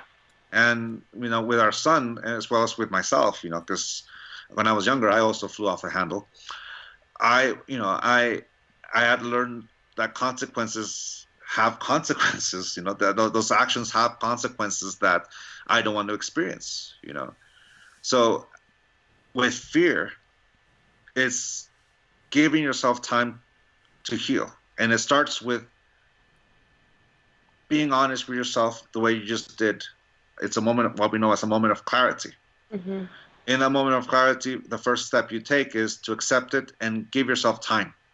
Nobody heals on our own time but ourselves. Like we give ourselves time to heal. That may take a week, that might take a few years, but it's the part we begin to nourish ourselves, to allow ourselves to be safe.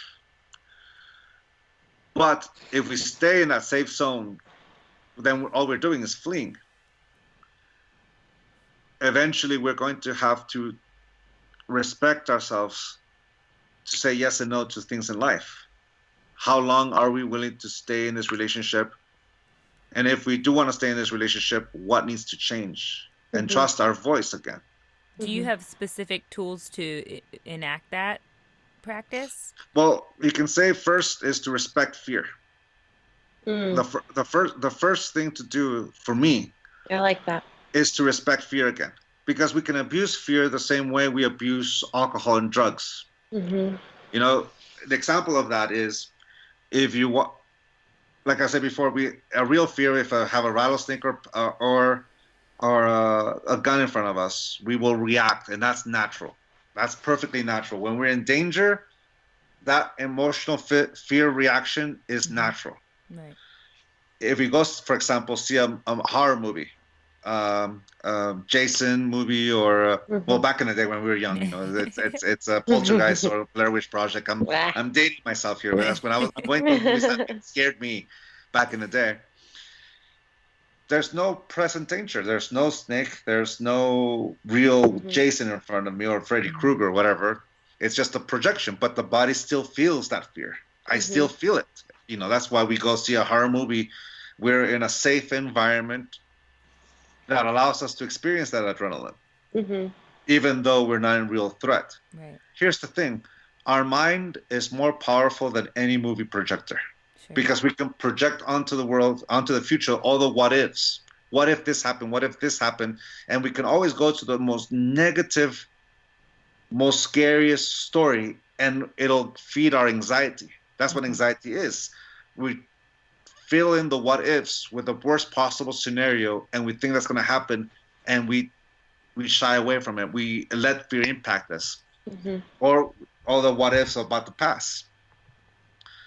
To come to fear, to come to peace with fear, to respect fear, is to respect it once again and recognize that I'm abusing fear the way I'm abusing alcohol and drugs. Allowing life to teach me. You can say cognitive behavioral therapy is a good example of this, of how to re-engage the world. For example, when I was young, I almost killed my whole family when I was driving in San Diego, and a hydroplaned going off the off-ramp from going from 805 highway to the Highway 8. I hydroplaned, and luckily for me, I was able to control the car and stop the car, but it was going on to oncoming traffic. For years, any sensation of that hydroplane in any car that I was in, and I could feel that fear all over.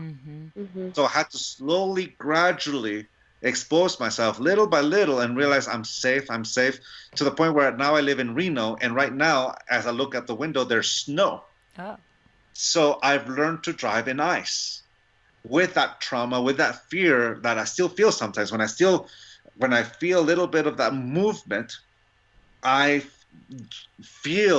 can still feel it, but I'm able to control it. And the way I'm able to control it is by first honoring, this is how I feel. this is how I experience. This is my truth. At that point, once I respect this is how I feel, the energy that is pretended to be something I am not can be redirected in a different way. How do I want to use this? How do I want to process it? Is this too much? Should I let my wife drive for me? Or do I just start very slowly and get to know my car and get comfortable with my car? And little by little, you get exposed to it and realize sometimes the fear that we've been experiencing has been our own projection onto someone. Sometimes, for example, there's people in my life that when I was younger, they brought fear into me. And even before they say something, I'm already prepared for it. It's like a flinch. I'm flinching. I'm already have my guard up. And when my guard is up, I'm expecting the worst of it. But they haven't said that negative thing in over a decade. They haven't said it in a long time, and it's still there. So it's little by things of like, all right, what is it that my fear or my mind is projecting to make me think I'm safe? And the willingness to see, am I really in danger here? Am I really? And with that, like watching my son go through his outburst, at first it brought up a lot of my own traumas when I was a kid, with people who are a little verbally abusive. But little by little, I was able to like, okay, no, this is not going to happen. This is going to be okay. I am going to sit there and I'm learning to say no. And at one point, I even turned to my son and says, I am not afraid of you. I love you. And to the point where now I can tell the difference when he has an outburst, what is a stim and what is an actual anger. And there's two different things. With autism, there's a stims that he can't control it. He has to let it out somehow, but he's still happy. Yeah.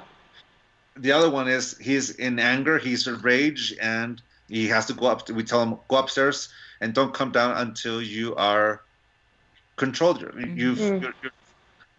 We say control, but we also say where you feel better. Yeah. I tell my son, until you can take a deep breath. Yeah, exactly. So those are the things, and it requires the trust in me because it is scary. Of course it's scary. My mind can go into the what ifs with my son, and as he gets older and all that kind of things, what have we brought them into? Yeah. But it's the little explosions, the little things about being honest with myself. What triggers me to abuse fear? And being aware of the difference between the fear my mind projects and the fear that and an actual danger that's in front of me. Yeah. But it all stems by honoring, this is how I feel. Because here's what happens when you honor how you feel. Yeah. You're able to respect yourself. And with that respect, you don't have to say no with anger. You can say no with a smile. Yeah. And even ask, no, thank you. And it could be the easiest, most powerful no. Yeah. Like I don't have to. No is a form of love. Yeah, exactly. So all of a sudden I realized that the anger that I said with no before was a crutch, meaning that I only felt powerful to say no with anger because that's the only way someone will hear me. In reality, it's just a crutch. Yeah. My anger is a crutch. It's trying to protect me from something that doesn't need to be protected from. Right. Yeah. Okay, who are you? What are you? And that's how we become to peace with fear, to no longer use it as a crutch to protect myself, but it's an instrument that I will use when I'm actually in danger. Yeah. Allowing myself to willingness to see what's in front of me. It's the thing that allows me to tell the difference when my son is happy. Kind of like the Pro Jam song. He can't help when he's happy. He looks insane. He's like, ah. Yeah, my son does that too. Yeah, He's and like, it's tick, tick, tick, tick, tick. It's exactly what he does when he's so he can't like contain his joy. Yeah, and that's the thing. Now, like, because I'm able to recognize him, I'm not punishing him for being himself. Right. Yeah. I'm no longer punishing him because I accept who he is, and this is the way he is expressing, and he's not bringing any danger to anyone. This is what he needs to do to find that equilibrium in him. All right. Whereas before I would have punished him. Don't do that. Don't do that. Why? Because you're scaring me. I think using fear as in, like, the idea of using fear as an instrument is something so many of us need to hear. I know I need to hear it, but maybe even especially males, because you're not supposed to be afraid, growing up in this Yeah. culture as a man, you're not supposed to have fears the same way that women are maybe more okay with it. But I'm sure no matter what sex you are, you need to hear that using fear as an instrument is a possibility, because you're right. We just run from it. We just have this response that's so, I guess it's like our lizard brain survival mechanism response that just makes us go duck and hide or stand up and fight instead of Yeah. use it as an instrument to move forward. I think we do that. Sorry. Sorry. I think we do that with anger too, though, a little bit. Like, because my go-to emotion isn't anger, it's sadness. And I think that my childhood had so much anger in it that that's the thing that I suppress. Yeah. And which is still rooted in fear, So, and just to be completely transparent, me and my partner currently are in an unhealthy conflict. And so I think it's really funny that it's, happened right before interviewing you about happy, healthy relationships. Yeah. Because, made it feel even more like a test. But you, and, we both feel like we walk on eggshells all the time. And my entire childhood, I never knew what mood the parent was going to come home in. I didn't know if there was going to be violence, or I didn't know if everyone was going to be in a good mood. It was going to be one or the other, no middle. And so I grew up in this fear, and now with my partner, I feel like I walk on eggshells. And if there's a little bit of a moodiness sign, it's like my brain tells me shit's about to hit the fan, and which only makes it worse, and that's a pattern that's extremely hard to break, because it's like a mind, it's like how my mind is wired almost. But what you were just talking about, as well as in your book, you talk about like how when we have these terribly destructive behaviors that give us these fears in our childhood, we go to like two behaviors, either the opposite or the parallel. And I had never heard of the opposite. I'd only heard of the parallel. Like you warmly embrace that destructive behavior because it feels like home. I hadn't heard of the opposite, where, you avoid conflict so much because your family, had so much conflict. So it's kind of what you were talking about too, though. So I wanted you to continue to elaborate. I just was going to kind of say how that related to me, because I was wondering if you had advice on that as well. Well, with I can give you the both sides of the coin. Me and my wife we learned to argue with one another. We have what we call the art of arguing, which comes first from here. My grandpa always taught me that if you're about to put your foot in your mouth, button your lip. If you already put your foot in your mouth, button your lip even harder. So in fights, when we used to fight with more frequency, all we wanted to do is win. And when we wanted to win, we go straight to the arguments that we know we would win, to the point where we completely stop talking about what we're arguing originally. We go back to our memories and all that things, which means we also know the wounds that we know will cause pain. So in my life, I've gotten to the point where I'm able to recognize that moment where I'm about to say something very, very, very stupid. And that usually means I'm about to cause pain. When I first started doing this and catching myself, meaning by that, I knew I didn't have the discipline nor the willpower to stop myself. So what I did is all of a sudden I would shut up, disengage, and walk out. I can do that. My wife used to follow me, and when she followed me, the fuse would go off, and boom, there's the fight, and I would say something very mean and nasty and all that kind of thing, and that would hurt her. After a while, sometimes I would tell her, honey, I am walking away because I'm about to say something very stupid that's going to hurt you, and I can't stop myself, and because I don't want to hurt you, I'm walking away. And women, we want to deal with it now. And that's exactly what she said. She said, well, when you walk away, honey, you're I feel like if you're not giving credit to what I'm saying, that you're disavowing anything I'm saying, not listening to me. And I saying to her, honey, that's not what I'm doing. What I'm doing is that I just caught myself about to say something so stupid, so damaging, so hurtful that I don't want to say it. So I'm walking out.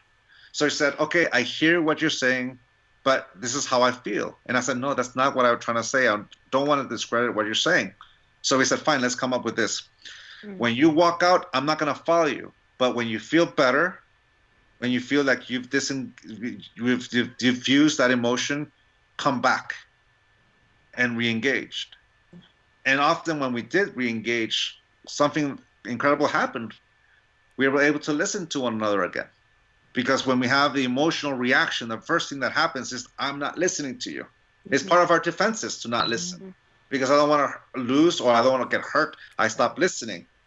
So the willingness to get through that, we diffused, we came back together and we figured it out. So we got to the point where when we talk about economics, it has nothing to do with our relationship. If we talk about the kids and how to raise them, it has nothing to do with our relationship. We're able to separate apples from apples, oranges to oranges, and bananas to bananas. We're able to separate the arguments. And it took a while but the effort was worth it. Once again, is the juice worth the squeeze? That's something very important. With our son, in the flip side of that, when my son in the past year, because we've done a lot of work, we go through the Amen Clinic and they've been helping us out quite a bit and helping figure out what's making my son not feel good. And that's the thing. There's no healing for autism, but there is healing from the things that trigger things in him. So it required a whole year of getting to know him and finding out what are the triggers. He ate this, he had that, his belly aches, and all that. It took us a while to be able to be compassionate enough to see him as opposed to what we want to see. So there are moments, for example, that when he comes back from school, what kind of notes, what kind of day did he have? And what you were describing, how your parents are, what kind of day. Sometimes with autism, that's that happens. What kind of day we're about to have? What is he coming back with? And we feel relieved when he's in good moods, and sometimes when he is and not so good, it's the all hands on deck. We know to give him space, but we know to give him the space enough for him to figure it out himself, and be able to rescue him and protect the people we need to protect. But he's gotten a lot better, and that took effort, that took work, and it's going to be different for all of us. But it is the willingness to, one, trust yourself to take care of yourself.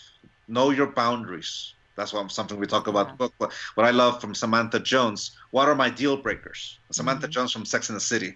What are my deal breakers? And my deal breakers is not from ego. It's from what's going to keep me safe. What am I available for? Yeah, what am I available for, and what is going to keep me safe? That's being honest with myself. All right, now, once I know those lines, once I know those things, no one's going to cross them. I'm not giving you permission to cross them. Like going back to Eleanor Roosevelt, no one can make me feel inferior without my consent. All right, what am I giving consent to? Yeah, I like that. And putting it on paper. And to ourselves and being honest with ourselves. From that point, there's a certain confidence that comes with us. I'm not responsible for you. To take things personal is to assume responsibility for someone else's actions and choices. I'm only responsible to the tips of my fingers. I'm only responsible for my own perception and my own choices. But here's my hand if you need help. And that's important. The willingness to listen allows us the opportunity to create trust between us. If we're not willing to listen, trust can never flourish. And love flourishes where trust exists. Yes. I love the first tool you mentioned of figuring out how to make an emotionally sober setting. A place where both parties are not coming from some enraged part of their brain, and they're coming at this with listening, open, hearts, and wanting to actually make some sort of common ground or meet meet somewhere in the middle. And it goes back to what I ask couples when they ask for my advice. Do you guys want to stay together? If they both say yes, the rest is easy, because love is the motivator that allows us to get through those tough hurdles. Yep. It's sometimes it's not easy. Of course there's difficult things, especially when two people are trying to figure it out. But both people require the willingness to go through that, because if one of them is not willing, then there's nothing you can do. Yeah. But if the other person is willing, then yes. Sorry. So I was going to just ask it, when you ask that question to couples, is there a lot of circumstances where they answer dishonestly? Oh, I thought you were going to say where they answer, I don't know. I don't know if I want to stay together. Yeah, Dishonestly, it'll be tough for me to actually answer that, because if they were dishonest with me, they're dishonest with themselves, and it's really hard to distinguish what's truth and what's not. At that point, it's my projection, and my projection could be correct or incorrect. Has there been people who have been dishonest with themselves? Yes, there has been. That's easier expressed. And when I'm back to something you said before, Jade, about suppressing. Suppressing is the hallmarks of domestication, of conditional love, to reject myself, to forsake myself for someone else's point of view. That's when we suppress our emotions. That's basically the essence of conditional love. I'm not supposed to feel this. I'm not supposed to feel that. Honoring your emotions is the willingness, and is to see both the good and the bad of us. It's the moment we accept the dark side. For example, like I said before, my name is Don Miguel Ruiz Jr., and I do take things personal. I do make assumptions. Sometimes I'm not impeccable with my word, and sometimes I don't do my best, just as my wife. I say this because it's the truth. It's who I am. I am both the light and I'm both the dark. I am all sides of the yin yang. The yin yang is me. Right. So in honoring my emotions will show me where my triggers are, where my wounds are, where my things that make me happy. If I'm not willing to do this with myself, how can I expect my beloved to do that? It's like, it reminds me of something my brother Jose says. I love this story he tells. One day, a young mother took her son, to see the great teacher. It happened to be Mahatma Gandhi. And the mother told Gandhi, "Can you tell my son to stop eating chocolate? He has diabetes." And Gandhi said to her, "Come back in a month." Okay. So she waited a month, and she came back. And when he came back, and she says the same thing, "Oh, okay, son, don't eat chocolate. It's not good for you. Now go along and play." And the mother says to him, "Why did it take you a month to do that?" And he replied, "Because I had to first do it first. I'm the one who I had to stop eating chocolate for that time in order for me to give him, to say, yeah, it's not good for you. We can't give what we do not have." Yeah. So if we expect our beloved to heal, how do we expect them to heal if we're not doing it ourselves? Because, here's the thing about relationships. We all heal at our own time, and we all heal with our own permission. Let's say, for example, there's a breakup, or something happens, or there's a timeout in the relationship. One does the work and one doesn't. Say your beloved does the work. They do everything you always wanted him or her to do. They come back, and when they come back, they're happy. They're in a good place. They're putting into practice everything they've learned. And then all the resentment comes in, and now you're ready to punish them because now they're vulnerable and you want them to pay. At that moment, and I say this because it's happened in my own life and in people, in friends' life and things like that. I've seen this happen. The moment where all of a sudden the other person stops being the tyrant. If all I've ever known is the relationship tyrant victim, then we go, it's my turn to be the tyrant. At that point, we didn't heal anything. Yeah. Because that person there, in their healing, they're going to make a choice. Well, I don't have to stay here. I'm going to change that yes into a no. And that person will always be that whatever. Yeah. In your eyes. So here's the thing. When we do the work, we do the work for when life gives us the opportunity to mend that bridge. And what's the opportunity? When the other person has done also the work. When Heather Ash Amara came up to me and asked me to work with her in this project, and I said yes, I just finished a long journey with my ex-girlfriend with healing, my first love. She and I loved each other very, very much, our high school sweethearts, and we hurt each other so bad. And that pain impacted a lot of relationships after that. And mind you, when we broke up, we tried to heal it up. We tried to be friends, which means that we hooked up again. And whenever we hooked up again, we hurt each other again and again and again, to the point we stopped hooking up, but we still try to be friends, and we still hurt each other again and again into our 20s, into our 30s. But in that time, I started doing the work, because eventually I had that one relationship where I could not project onto her anything. It's my thing. It's the moment where I took responsibility for my own actions, and I'm the guy who did it, and I owned it. And I began to do the work. One of the biggest lies I ever told myself is, I don't have to do this work. I'm Don Miguel Ruiz Jr. It's part of the family. It's natural. Biggest lie I've ever told myself, man. I do the work. So I did the work, and luckily around that time I met my wife, and I've been able to apply everything I've learned with her, and my kids have really pushed me. So she and I, once again, were able to reconnect in my late 30s and talked again.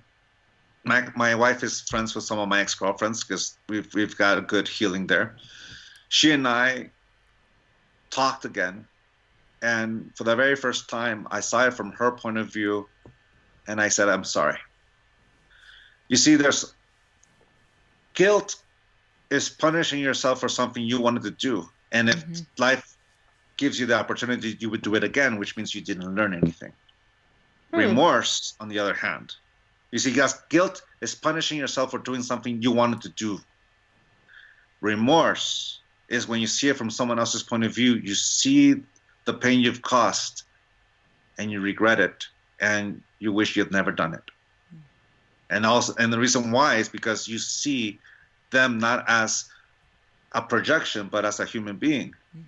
And of course, from that point of view, I saw my actions, and I owned up to them, and I apologized. Not like the boyfriend who wants to get back together for just an ulterior reason. Yeah. I said it because I saw it from her point of view, and I apologized. And yes, I don't blame you for doing what you did. What I did was wrong, and I see it from your point of view. And something incredible happened when I did that. She owned up to her side, something that I wanted to hear since I was 18 years old. But How healing. But she forgave me, and I forgave her, and then something incredible happened. She said, we would have broken up anyways because we're both old enough to know that would have happened. But Matt, I loved you so much. And I told her how much I loved her. She was my first love. Who benefits from that healing?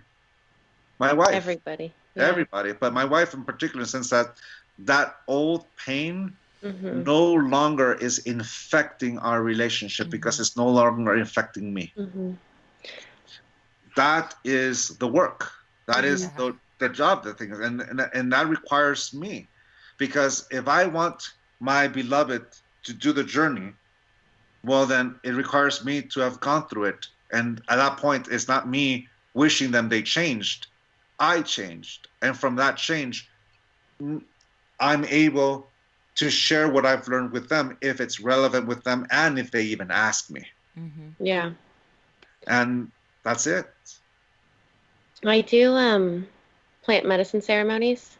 And there was 2 ceremonies ago, Mother Ayahuasca showed me this long, like a ribbon. And she was like, this is your trauma. It was like real long. She's like, this is your trauma. And she said, you've healed about this much. And she showed my partners too, which was even longer. And he was right there too. A very small amount has been healed. And I was like, all right, it's a long road. We better start speeding along, like I wanted to get it all healed. And I tend to be obsessed with that, with like growth and healing and holding others to that as well. So This So has been really helpful. so I'm gonna ask you something. Hmm. Be kind to yourself. Yeah. Heal at your own time. It's not a race. It's not a race. Hmm. You I have a think it's whole mostly because I lifetime. want my kids. I don't want any of this to be passed on to my kids. I feel like my son already has a little bit of anxiety, and I don't want them to hear yelling, in the home and stuff like that. So, because this is like, that's the part I think I get obsessed with is like, this is their childhood. Like, it needs to be as best as it can be. And um, it makes me want to make everything as perfect as possible, which is impossible, really. No, it's impossible because we don't control it. Hmm. But here's the thing. Now if you use the example of that, well, yes, you just in the story you shared with me, they've learned anxiety, but then you can also teach them how to heal from anxiety Mm. by showing them how you heal yourself, and also how to, all right, if you're in an abusive relationship, how to make that relationship unabusive. Mm. Like, how can you reinvent it? Because the first question you have to ask yourself is, do I want to stay in this relationship? Do I still love this person? And if the answer is yes, and that person's yes, all right, that's enough to write. How do we start? And in my case, the way I healed it with my ex-girlfriend and even my wife, it started with owning my actions. Hmm. It's no longer society's fault. I don't blame Mexico for teaching me how to be a machista. I'm the one who said yes to it, and I forgive myself for ever saying yes to it. Hmm. Forgiveness is someone said it to me beautifully, and I am going to repeat what this person said, is the moment I no longer wish the past was any different. I accept it as it Mm. was, and I let go. And at the That's moment I good. let go is the moment where I stop drinking the poison I meant for someone else. Mm. It's the moment where the past that only exists in our memory, because the past no longer is the truth, stops impacting me. And I Hmm. ask myself, all right, like my grandma says, do you control knowledge or does knowledge control you? Is my past controlling me or am I controlling my present? Mm. From that point of view, it's like the willingness to heal. Because if you don't heal this, even if you let this relationship go, if you haven't healed it, you're going to recreate the cycle with the next one and the next one and the next one and the next one. And then with them, your children. You want to end the cycle starts with you. Give yourself time to heal. Yes, we're going back to that image of the race, of Yeah. the racer. I should be able to, I'm supposed to do this whole long string in one shot. Hmm. Forget that. Enjoy the fact that you are able to heal that much. Hmm. That an accomplishment, because now what you did in that small space, you're able to replicate it here, here, Mm. here, and here. And a Hmm. couple of times it'll require you to reinvent it, but be in awe of yourself. Look at what I've done. Look Mm. at what you've done. And Hmm. that's awesome. Hmm. Keep it going until you says, all right, what else can I do? Feels good. Yeah. Yeah. But give yourself that time to heal. Give yourself Hmm. that permission. People don't heal in our own time. Yeah. You Can't Rush Your Healing is one of my favorite songs, actually, by Trevor Hall. Yeah. And it's It's the truth. beautiful. It's the truth. And what better way to express unconditional love than giving yourself time to heal? Mm. It's Yeah. not a race. It's well, if it is a race, enjoy the path, because Yeah. along the line you're gonna see the people cheering you on. You'll see the people who give you that bottle of water, that little bit of something of food, that one person who says you can do it, you're almost there. Man, you enjoy those moments because Yeah. yes, you're alone in this journey, but at the Hmm. same time you're not alone. You have Yeah. all these people who are cheering you on and are there because you are worth their effort just as much as you are worth your own effort. Mm. That's beautiful. Um, well, we do have a question from our magic mob. Yeah. Do you have It's it, Mercedes? from, yeah, sure. At Sarah_yogi on Instagram asks, how can infidelity be overcome? Mm. Well, in the same way that you heal, like, I've been on both sides of that coin myself, Mm. in past and all that kind of thing. One stops being unfaithful to someone when the consequence is not worth the effort. You can say also like, I'm not willing to experience that consequence, so I won't do it. It stops even temptation. But sometimes, if the consequence is not, that you're not that afraid of it, then relationship doesn't, it's a totally different thing. You have to be honest with yourself. But if the thing has happened, if the experience is, then once again the question is very simple. First, do you want to stay in this relationship or not? If the answer is no, that's it. If the answer is yes, okay, now it's time to do the work. But you still have to do the work whether you want to stay in the relationship or not. You got to still give yourself permission to heal. If you want to stay in this relationship, and if it's happened, then I'm going to use a business term. It's time to renegotiate this relationship. I forgive you, but there's consequences that were going to happen, because the consequence is my trust in you. If I don't have trust, then relationships don't exist, at least from that point of view. All right, let's rebuild that trust. It's time to renegotiate this relationship. Do you want it to be monogamous, or do you want to be open? And it starts from there. Like, you start going through the thread and just seeing where that thread goes. Sometimes it is, okay, I want it to be an open relationship. Am I cool with that? Maybe I am, maybe I'm not. And if I'm not, all right, well, we both want two different things. Let's go our own different ways. But it's the willingness, once again, to open up dialogue. Of course, you got to give yourself time to heal, because that wound is, it can impact you for the rest of your life, or it could be something that, all right, what do I want out of life? What do I want out of this relationship? If you don't want to stay in the relationship, then it's easy. I forgive you, but I'm going to have to break up with you. Why? I thought you forgave me.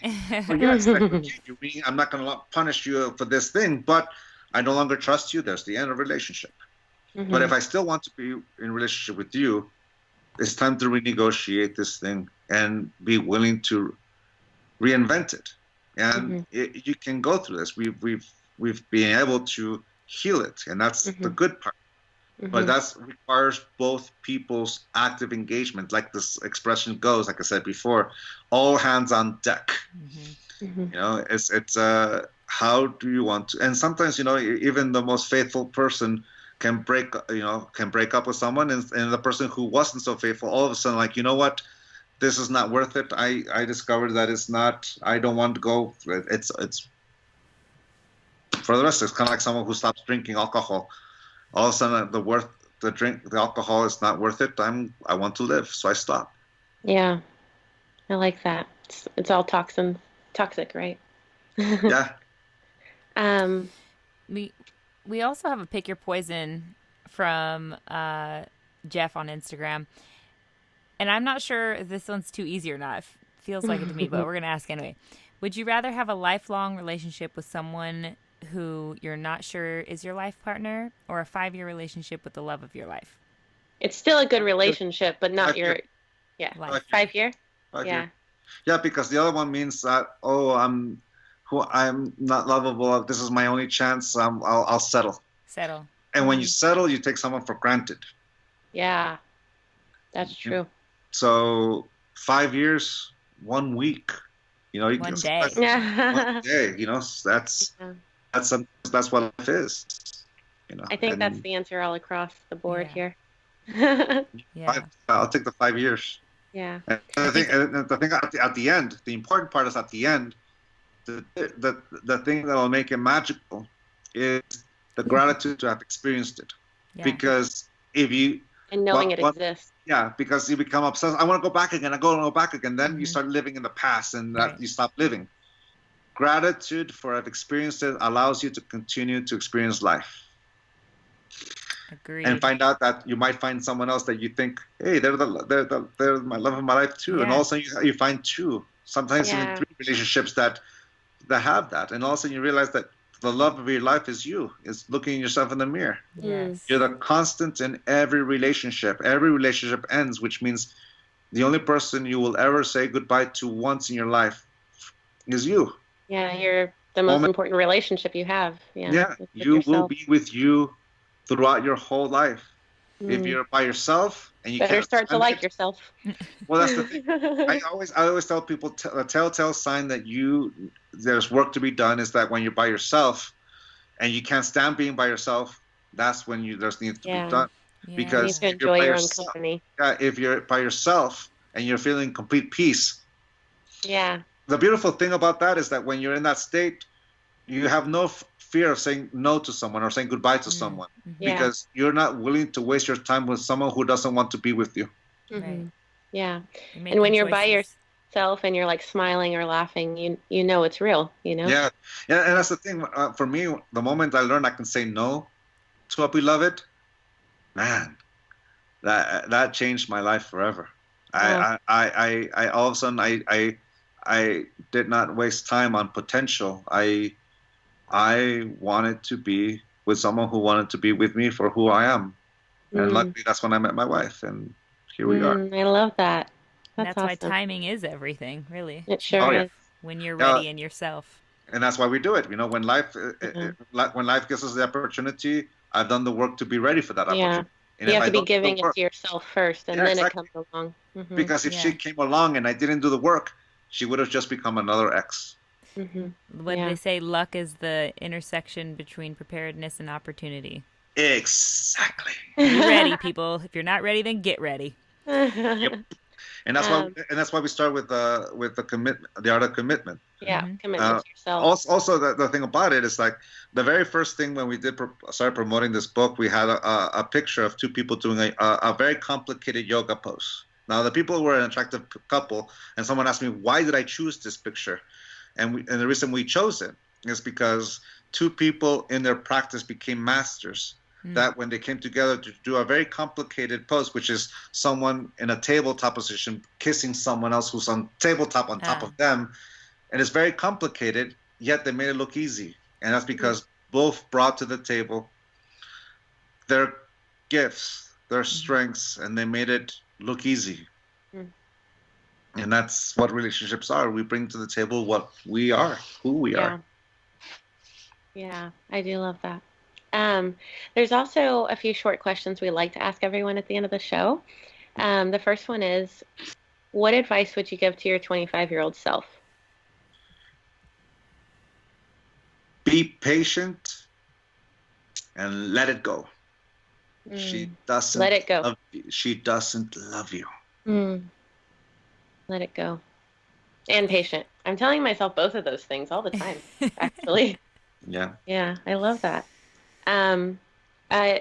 Heather Ash, when we had her on, talked a lot about letting it go, and I said to her that everything I've let go of has claw marks on it, because it's not what I'm good at. But that's what it is. I'm gonna walk around a little bit because I'm gonna grab the power outlet because my laptop is about to die. So, No but problem. I'm gonna walk around a little bit. sure, there's just two more questions. So Okay, but I just want to make sure that the computer doesn't die. Let's get you plugged in before I ask the others so that you can calm. Yeah. That way I can. Good thing you noticed it. We've had someone's die on while we're Yeah. Yeah, because sometimes it takes a while to reboot after that happens too. Yeah, I know. And the battery signal came up, and I'm going, ooh, okay, there we go. It's time to do this. Oh, all right. Now I'm going up. Thanks for taking the time with us. I know we went a little over what we had. No, it's good. And like the it's nice to get interviews where someone not only read the book, but they started applying it or something about life and makes it not necessarily enjoyable, but interesting and fun and really worth it. Yeah. So worth it that I'm grabbing a power outlet right now to extend Get to the charger. Yeah. No, we do try to Thank you, implement things into our lives. Well, we actually have, like a dream guest list of people who we already know and love their work, and we want to share it with the world in whatever platform we can offer. So, yes, we are very much a fan of your work, and so glad to be doing this with you. So thank you. Oh, thank you. Appreciate it. Thank you. So it's powered on. So all right. So your next question: if you could have the whole world read one book, which would it be? Oh wow. Man, that's a tough question. I thought I knew your answer. Well, the family one, of course, the Four Agreements. That's Yeah, the one. that's what I thought your answer would be. Yeah, that's the go-to. It's like my family. Yeah. But if there's a book out there that I wish people can read, man, I'm going like it's just like also like just bombardment of ideas I know. for different reasons. Yeah. Well, a I'm gonna couple go of with them if you want. Love in the Time of Cholera by Gabriel Garcia Marquez. Absolutely, it's my favorite book of all time. Sapiens. I love that book. It describes what we call the dream of the planet in such a wonderful way. I'm just drawing a blank on the name of the author. Let me just. Who did write Sapiens? I don't know either of those books. Yuval Noah Harari. Okay. And Homus Deus and Deus. So, but Sapiens is a phenomenal book. I absolutely love it.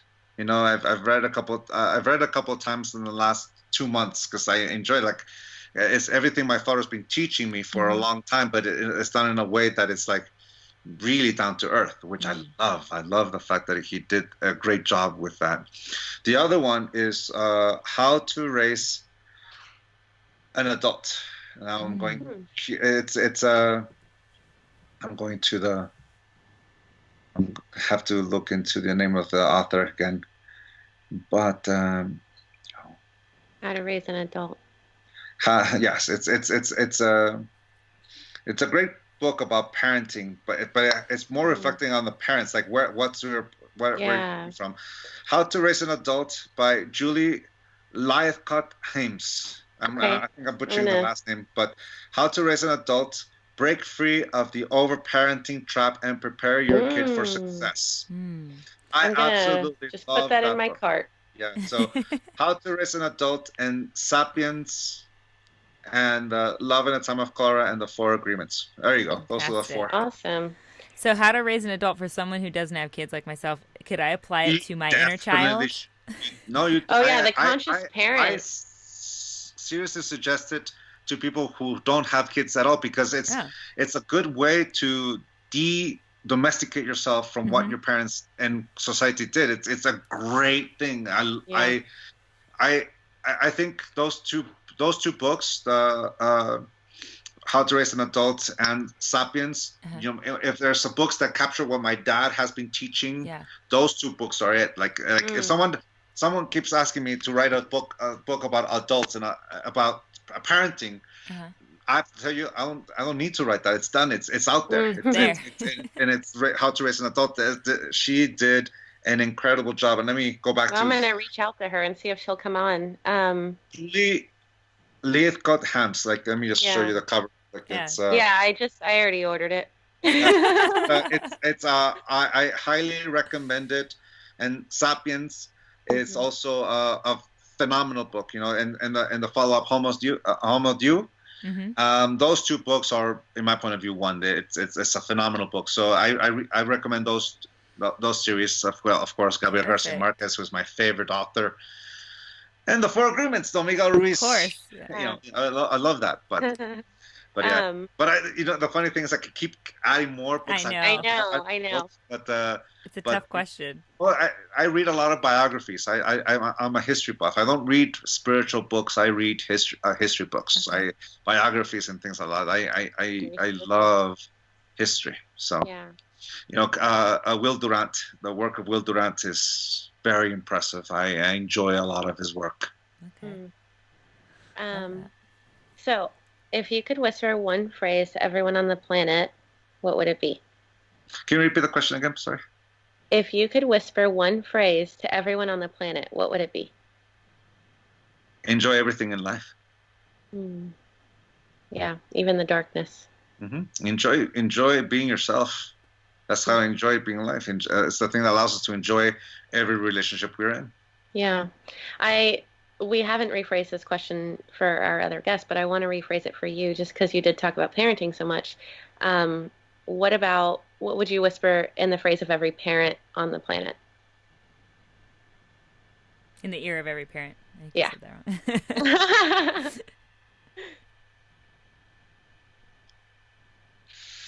It's going to be okay. Mm. I hope so.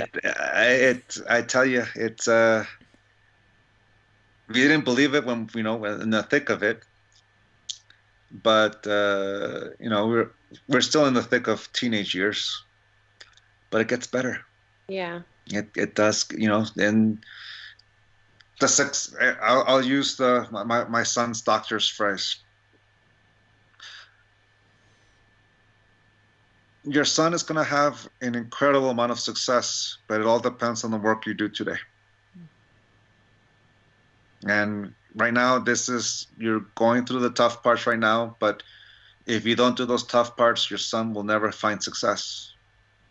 I feel like It's the work we do right now. every parent, even if it's not with an autistic child or any kind of special needs child, is probably having the same thought that's hard to hold on to, is that it's going to be or that I should say that any doctor that sees you says that there's going to be a lot of work ahead. As a parent, you're going to have to do a lot of work, but if you stick with it, today is what matters. That's got to be really difficult to face every single day. Yeah. Yeah, and here's the thing, is that any person can bring a child into this earth. What makes us a parent is the willingness to engage this child and raise them. That's why we do it. They are worth the effort. Translate that to relationships is also truth. Mm-hmm. My grandma used to say this to me: Miguel, your grandpa is a patch I can sew on and cut off any given moment. It took me a long time to figure that out, but my wife is with me because she wants to be with me. At any given moment, if I do anything stupid, she has all the right to say no to me. Right. Every person I'm in a relationship is there because they want to be with you. And enjoy it. Yeah. And enjoy yourself, and be honest with yourself about who you want to be in a relationship with, especially yourself. Okay. That's the toughest one. Yeah. And that's the core, because if you don't have it for yourself, it's really hard to give it for someone else. It's the difference between generosity and sacrificing yourself. And my dad used to say, love is the perfect balance between generosity and gratitude, with respect. Yeah. I like that. All right, Miguel. Before we let you go, where can people find you and your work? Well, thank you, Mercedes. Thank you, Jay, for the opportunity to be on your show. It's an honor. A wonderful experience. It's been a fun ride. You can find me at our website, miguelruiz.com. That's where my dad, my brother, and myself are. And my own website, which is miguelruizjr.com, miguelruizjr.com. And of course, we're on social media, Facebook, Instagram, all that. But I'm more active in Instagram than I am in Facebook or Twitter. Even though I post on all of them, I tend to reply on Instagram easier because it's just easier. And the Facebook, I'm just so bombarded that sometimes I can't even tell who sends me something or not. It's tough. They need to fix that website. I know it used to be able to be so simple, I know. but now it like I don't even get in there because I can't tell what is what. It's like a bombardment of information that if someone sends me a message, it'll get lost very, very easy. Yep, it's true. Yeah. Beautiful. Well, we'll look out for you in all those places. Thank you. Thank you so much for being on our show today. You are such a light in this world, and we appreciate you. This was really beneficial. Oh, thank you so much. Thank you so much for the opportunity. Thank you so much for your trust. Because for opening up the way you did, and I'm grateful for us to have played in this way. So thank you. Yeah, thank you. So what to do now is you hit stop. Okay. On Audacity. The black square. A black square. Okay, making sure that the waves are still there. Yes, the waves are there. It's black. Yes. Okay. The waves should have they're stopped bouncing though, right? Yes, it stopped bouncing. It's an hour 51 minutes. Yeah, I think we're going to do a part 1 and part 2 of this episode. My best friend actually suggested that the other day, and doing this episode, I was like, we're going to have to do that, and it'll only make people listen to both. So. And so how do I send it to you now? So you Uh, export, go wait. up. Do I have to hit save? Say file. Is it where? What is it Save. saying Save project. No, go to file, at the and top then of the? you'll go to export. Are you seeing that? Export as MP3, WAV, or Wave. OGG. Wave. As a wave. WAV, okay. And Getting then that? you can just put your name as the title. And then you'll send it the same, you'll send it through WeTransfer.com. It's a free site to use. So you'll just send it to Adam at redfoxaudio.com. Wait. It should be in your email, but we'll stay on with you and make sure. Yeah. Yeah, I just want to make sure that. Okay, save it to desktop. That way it doesn't get lost in documents. Yeah. All right, so I hit save there.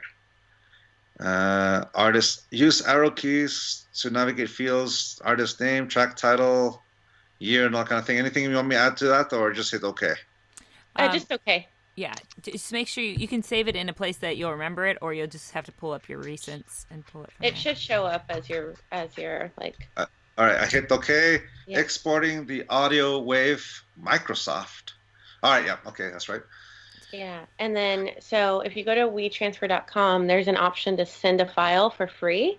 So, and it's on the very first. Page. It's easy to see. Yeah. WeTransfer.com. Where's it?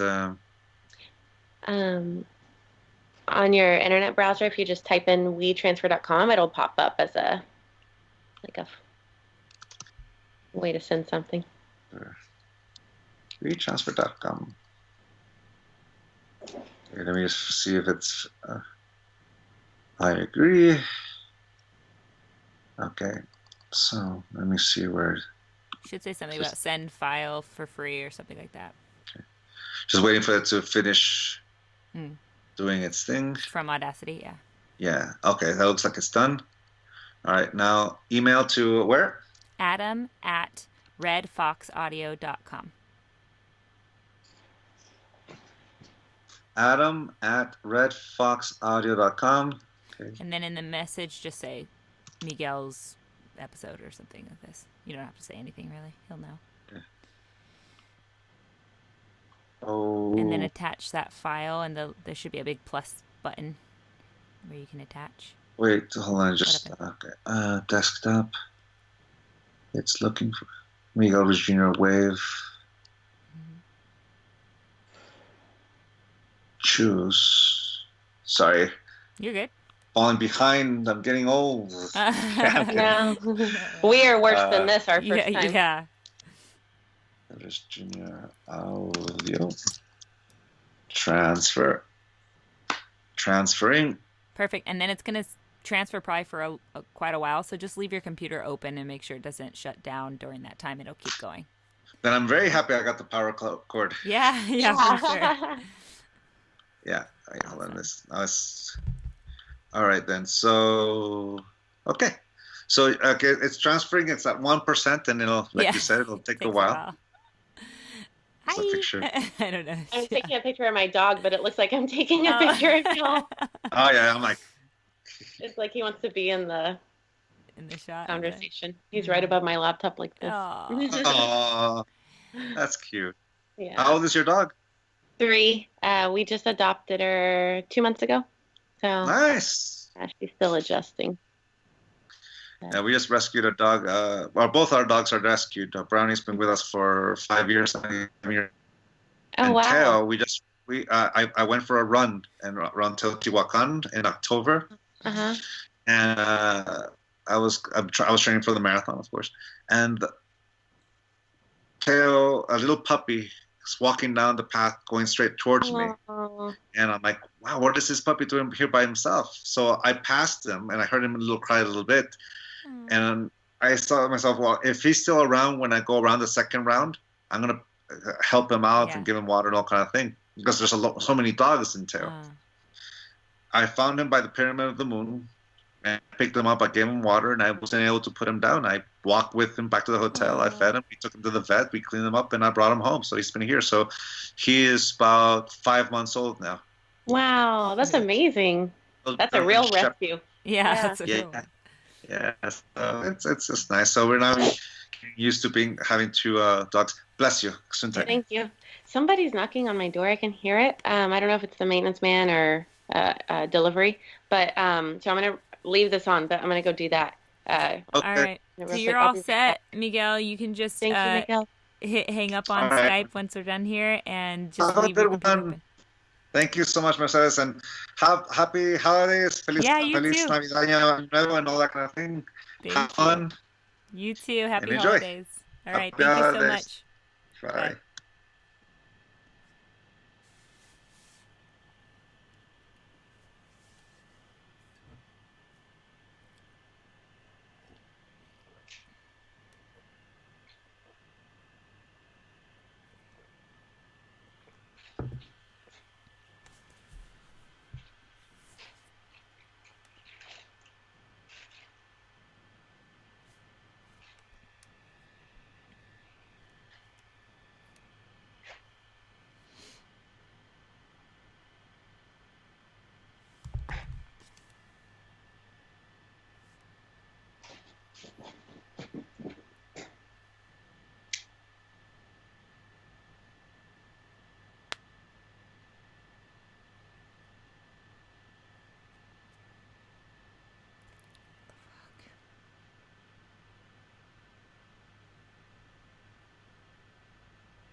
Sorry, honey.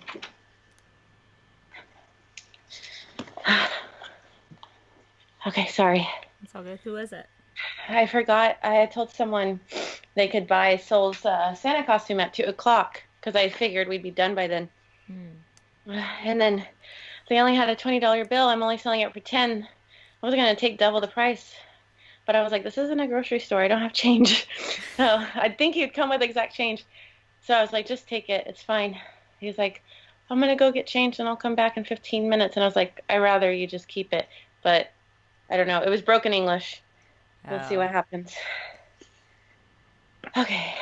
So you want to act like you just got off Where do you sell that stuff, on Craigslist or something? Facebook? Oh. That way you can like scope their profile and stuff. Mm. Yeah. Okay. Hold on. I'm trying to get my... Magic to upload, but for some reason my internet is not working on my phone at all. Mine's not on my phone either. It's weird. What the hell's going on? Yeah, Tom was saying he was thinking we might get more listens if like our 2-hour episodes or any that are longer than that, like even 2 minute, 5 hours. Yeah, if we just like fade the music at the end, but we title it part 1, and then part 2 it just picks up, you know? Because he said also it'll cause people to listen to both episodes instead of just one, so it's like double the clicks. But he said he feels like a lot of people don't have time for a 2-hour episode or more. Like nobody, you know, really. Do you ever? I don't listen to my podcast all like in one sitting anyway. I don't either. That's what I told him. But when he said that, I looked at like Tom Bilyeu's and a couple others, and all of theirs are an hour or less. And our conversations are so deep, there's no way to do that. So I think if it's more than 90 minutes only, or like more than an hour 45, maybe it would be beneficial to do two parts. I think, I mean, like, because our shorter ones definitely got more clicks. Yeah, it would help us gauge what people care really a lot about, because if they go and listen to the second one, then they must really like. We may just try it out, you know, and see, maybe our clicks will double, or, you know, maybe it won't work out. We can just go back to posting long ones, you know. Yeah. Try it. But I think it might cause more clicks just because. So do we have an intro on the second one, or how do we do it? The intro on the like part 2. Yeah, like it would just be. No, I don't know. Like the way that I need to like look. There's other podcasts I listen to that do part 1. That Your Own Magic. She does almost part 1, part 2, part 3.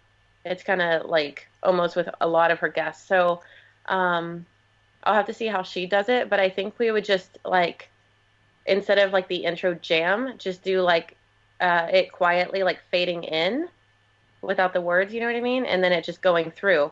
But that intro is only at the first part 1. You know what I mean? Yeah. So like music would fade out at the end and fade in at the beginning of part 2. Okay. Yeah. I think we should try that. You don't think we need to say anything at the beginning? Like, this is part 2 of the... Maybe during the music, it can just say your voice. This is part 2 of Don Miguel Ruiz with the music in the background instead of our rap. The rap would be only part 1. Yeah. I think it's really worth trying, because we gotta try some different things. Try something. Yeah. All right. You want to act like you just got off? Give me just a second. I'm trying to look at these tricks. The babies are going to be home any minute, but I'm hoping Scott will just go lay them down. I'm just going to wing it. Okay.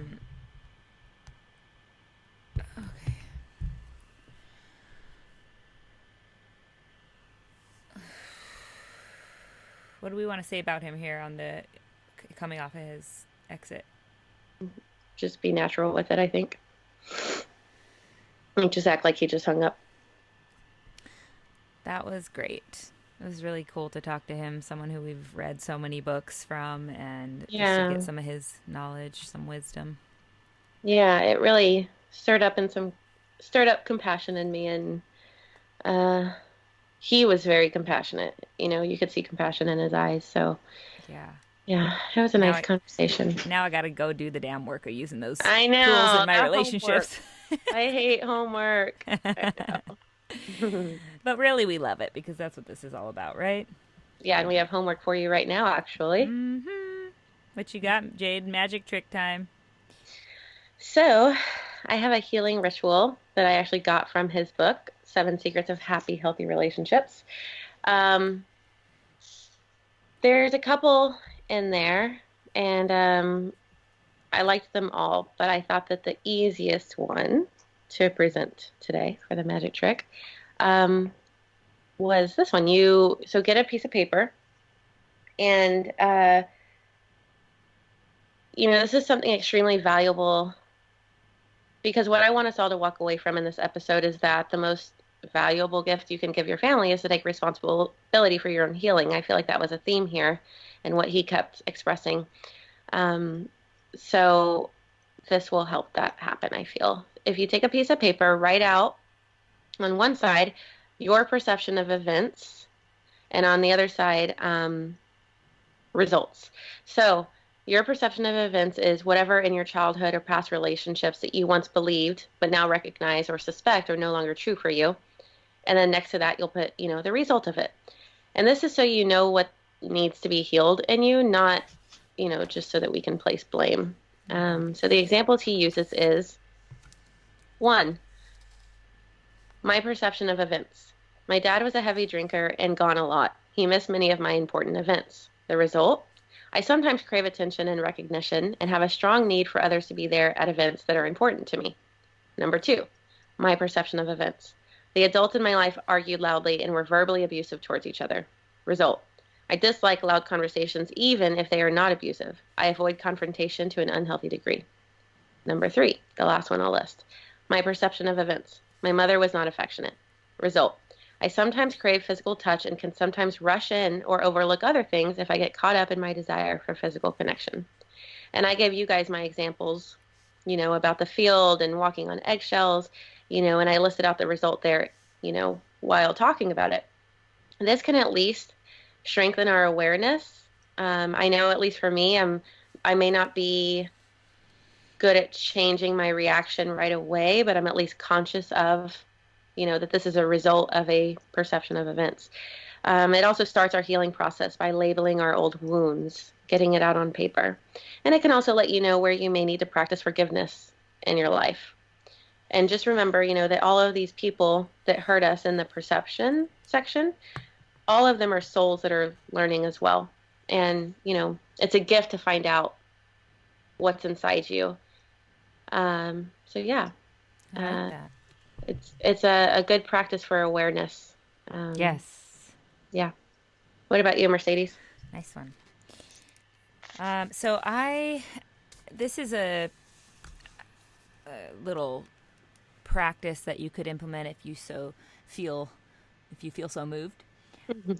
And it would be something to stir up gratitude, or to just recognize the gratitude you have for your significant other, or even in any relationship in your life. And I'm going to give you maybe, I don't know, it's 2 or 3 options of how you can do this, or you can do all 3 of them if you want.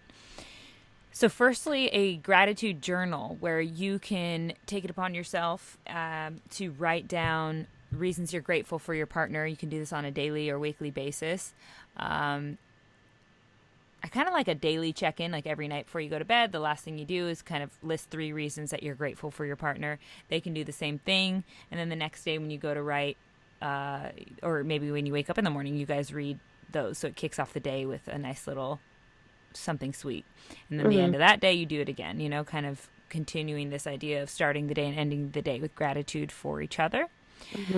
And another option would be to do like a shared thank you notebook, where maybe you put that on somewhere in your bathroom, or you put a notebook in your bathroom where when you guys go in there, you write something that day that you're thankful your significant other did with or for you, or something like that.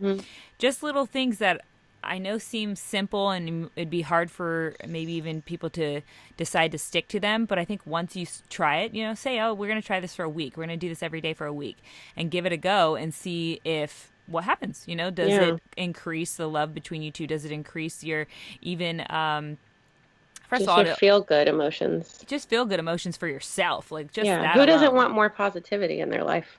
But not to mention, when you start actually putting on paper the reasons you're appreciative of someone else, your significant other, and they see that you took the effort to even think about that and then put it on paper, I think that is so moving. Like, I know for myself, I want to hear how I'm being appreciative.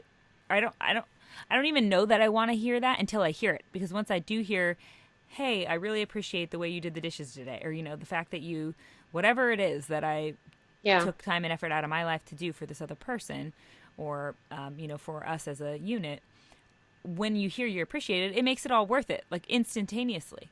And that's, I think, a really healing thing for a relationship that can end up resentful when someone feels like they're pulling more weight than the other. Yes.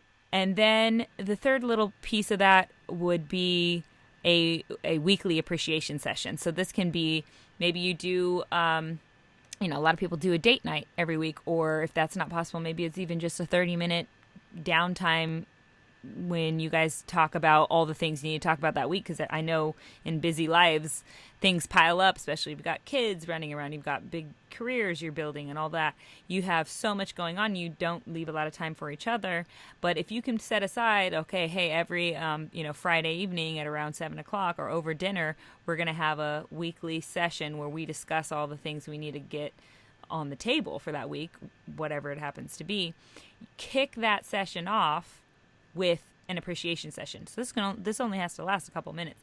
Just saying, hey, I see you, and I'm appreciating these things about you this week. And it could even be the same things every week. Like hearing that you appreciate how your spouse looks after the kids and really takes the time to make sure the house is tidy. I don't know what your things are, but whatever that is, speak it out loud. It means way more than you think it means. Yeah. When you hear it towards you as well, you're going to feel how great it feels. And I think that starts this cycle of gratitude. That's really I know positive. you're good at that. You'll send me texts like that, and it really does make a difference in my day, especially, if it's a crummy day. And a lot of my girlfriends are good at that, but it's interesting how men Are resistant probably to this? yeah, they may not be comfortable with this. It's interesting. Yeah. I don't know. I haven't figured out what the psychology of that is, but I know exactly what you mean. There seems to be a little bit of resistance around maybe it makes them feel vulnerable, or maybe it's something or it's like cheesy. I don't know. Like maybe they think it's cheesy. But why do they think it's cheesy? Is it really calling something cheesy or too romantic or gushy or whatever? Yeah. Is that just a way of, is there like fear behind that they're really just not wanting to have to I don't know, but there's show up science for this every behind day? this. It rewires your brain. There's a bunch of TED Talks on it. Like, who doesn't want more positivity in their life? I don't get it. But you can't shout that at someone, right? You got to be like, hey, on the slide, did you watch this TED Talk? Somebody else send that to him, so he'll feel like he had the brave idea. Yeah. We'll figure that psychology out at some point. Yeah. But yes. All right. Well, thanks for listening, you guys. We hope you found this conversation with Don Miguel Ruiz Jr. as just informative and refreshing as we did. This was really insightful for me. Me too. And if you did, please share it with your friends and family, further spreading all this sunshine that, we're trying to put out there. And remember, you can go to our Instagram page at The Magic Hour to ask us any questions or our future guest questions. Talk to you guys next week. Until then, be a light. Thank you to Don Miguel Ruiz Jr. for being on our show today, and to @Raytone Royal for our intro jam, of course, and Adam from Red Fox Audio for producing the show. Stay magical, friends. Okay, you want to do the intro? Yeah.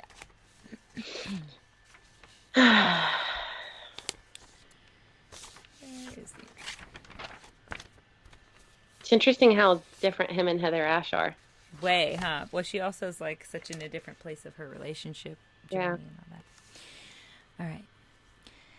What's going on, boys and babes? It's that time again. Time for another episode of The Magic Hour. I'm Mercedes Terrell, and with me, my majestic partner in shine, Jade Bryce. Yeah. Hi, you guys. We just wanted to thank all of you again that have shown us love by reviewing us on iTunes. We love reading these and getting some confirmation that y'all are finding value here. We wanted to share one from Lou Pooch. He says, Jade and Mercedes couldn't have had a better first interview. I've read Paul Selig's I Am the Word and the Book of Mastery.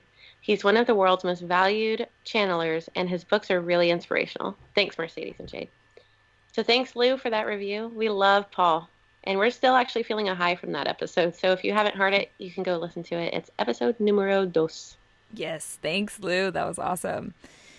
I think it's really beautiful when another human can make you smile with such a little effort, like just leaving a review on a podcast episode.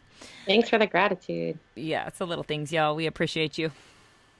So today we're having on Don Miguel Ruiz Jr.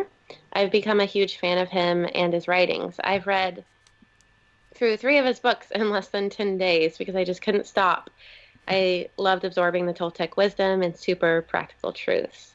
His most recent book, 7 Secrets of Happy, Healthy Relationships, is mostly what we're going to focus on today. And I think you guys will all truly benefit whether you're in a relationship or not. I love that he keeps the theme of how bringing healing to ourselves is one of the best things we can do for those around us, our partners, our kids, everyone throughout his book. He points out that intimate relationships have the uncanny ability of opening up old wounds that we think are healed and manifesting them in new and unexpected ways. Love in relationships really is a school. True that. Agreed.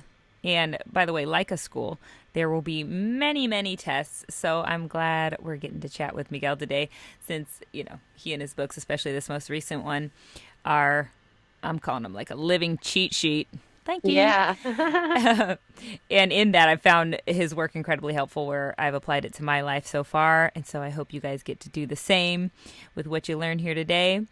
And of course, we're going to get into all those details in our convo with him. So listen in.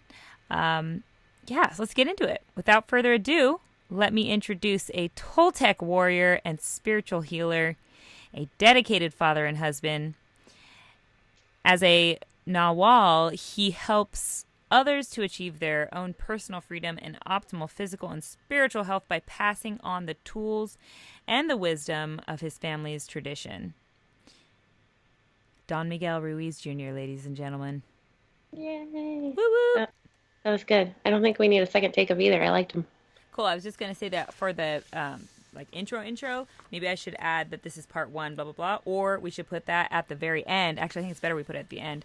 After you say be a light, maybe I say blah, blah, blah, about part. Yeah. This is part 1. It should be, I think it should be over the music that's going to exit us. So it's just going to, okay, so let's just say like midway just through. Say, this is part 1 of Don Miguel Ruiz Jr.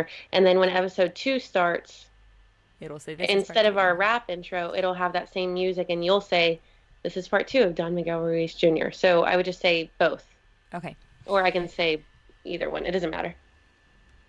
Let's just both do it and then Adam can pull whatever it sounds like it flows. Yeah. This is part 1 of Don Miguel Ruiz Jr. Yeah. Yeah. This is part 1 of Don Miguel Ruiz Jr.'s interview and our episode of the Magic Hour. We hope you guys enjoy. Listen in for part 2 afterward. I don't know. What do we want to say? Do we want to just say this is part 1? Yeah. Maybe Are we going to put it separate weeks? Yeah, part 1, and then the next week is part 2. Okay, Gotcha. This is part 1 of Don Miguel Ruiz Jr.'s. I would just say this is part 1 of Don Miguel Ruiz Jr. because they already know it's an episode and all that stuff. They know that part 2 will be coming up next, This is part 1 of the Don Miguel Ruiz Jr. episode. I hope you guys enjoy and listen for part 2 on next week of the Magic Hour, on the next week's episode of the Magic Hour. This is part 1 of the Don Miguel Ruiz Jr.'s. Why is this so difficult for me? This is part 1 of the Don Miguel Ruiz Jr. interview. This is part 1 of the Don Miguel Ruiz Jr. interview. Listen in on next week's episode of the Magic Hour for part 2. This is part 1 of the Don Miguel Ruiz Jr. interview. And listen in for part 2 on next week's episode of the Magic Hour. I'm just going to say this is part 1 of Don Miguel Ruiz Jr., and then we'll just see what's more fitting. This is part 1 of Don Miguel Ruiz Jr. And then you want to do part 2?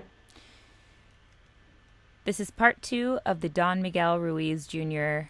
interview. I hope you guys enjoy. This is part 2 of Don Miguel Ruiz Jr. Cool. Okay. All right. I feel like he should have. Wow, 2:25. Oh no. What? Don't say oh no. What? It says recorded audio was lost at the labeled locations. What does that mean? I don't know. I gotta delete some stuff on my computer. Wait, hold up. What?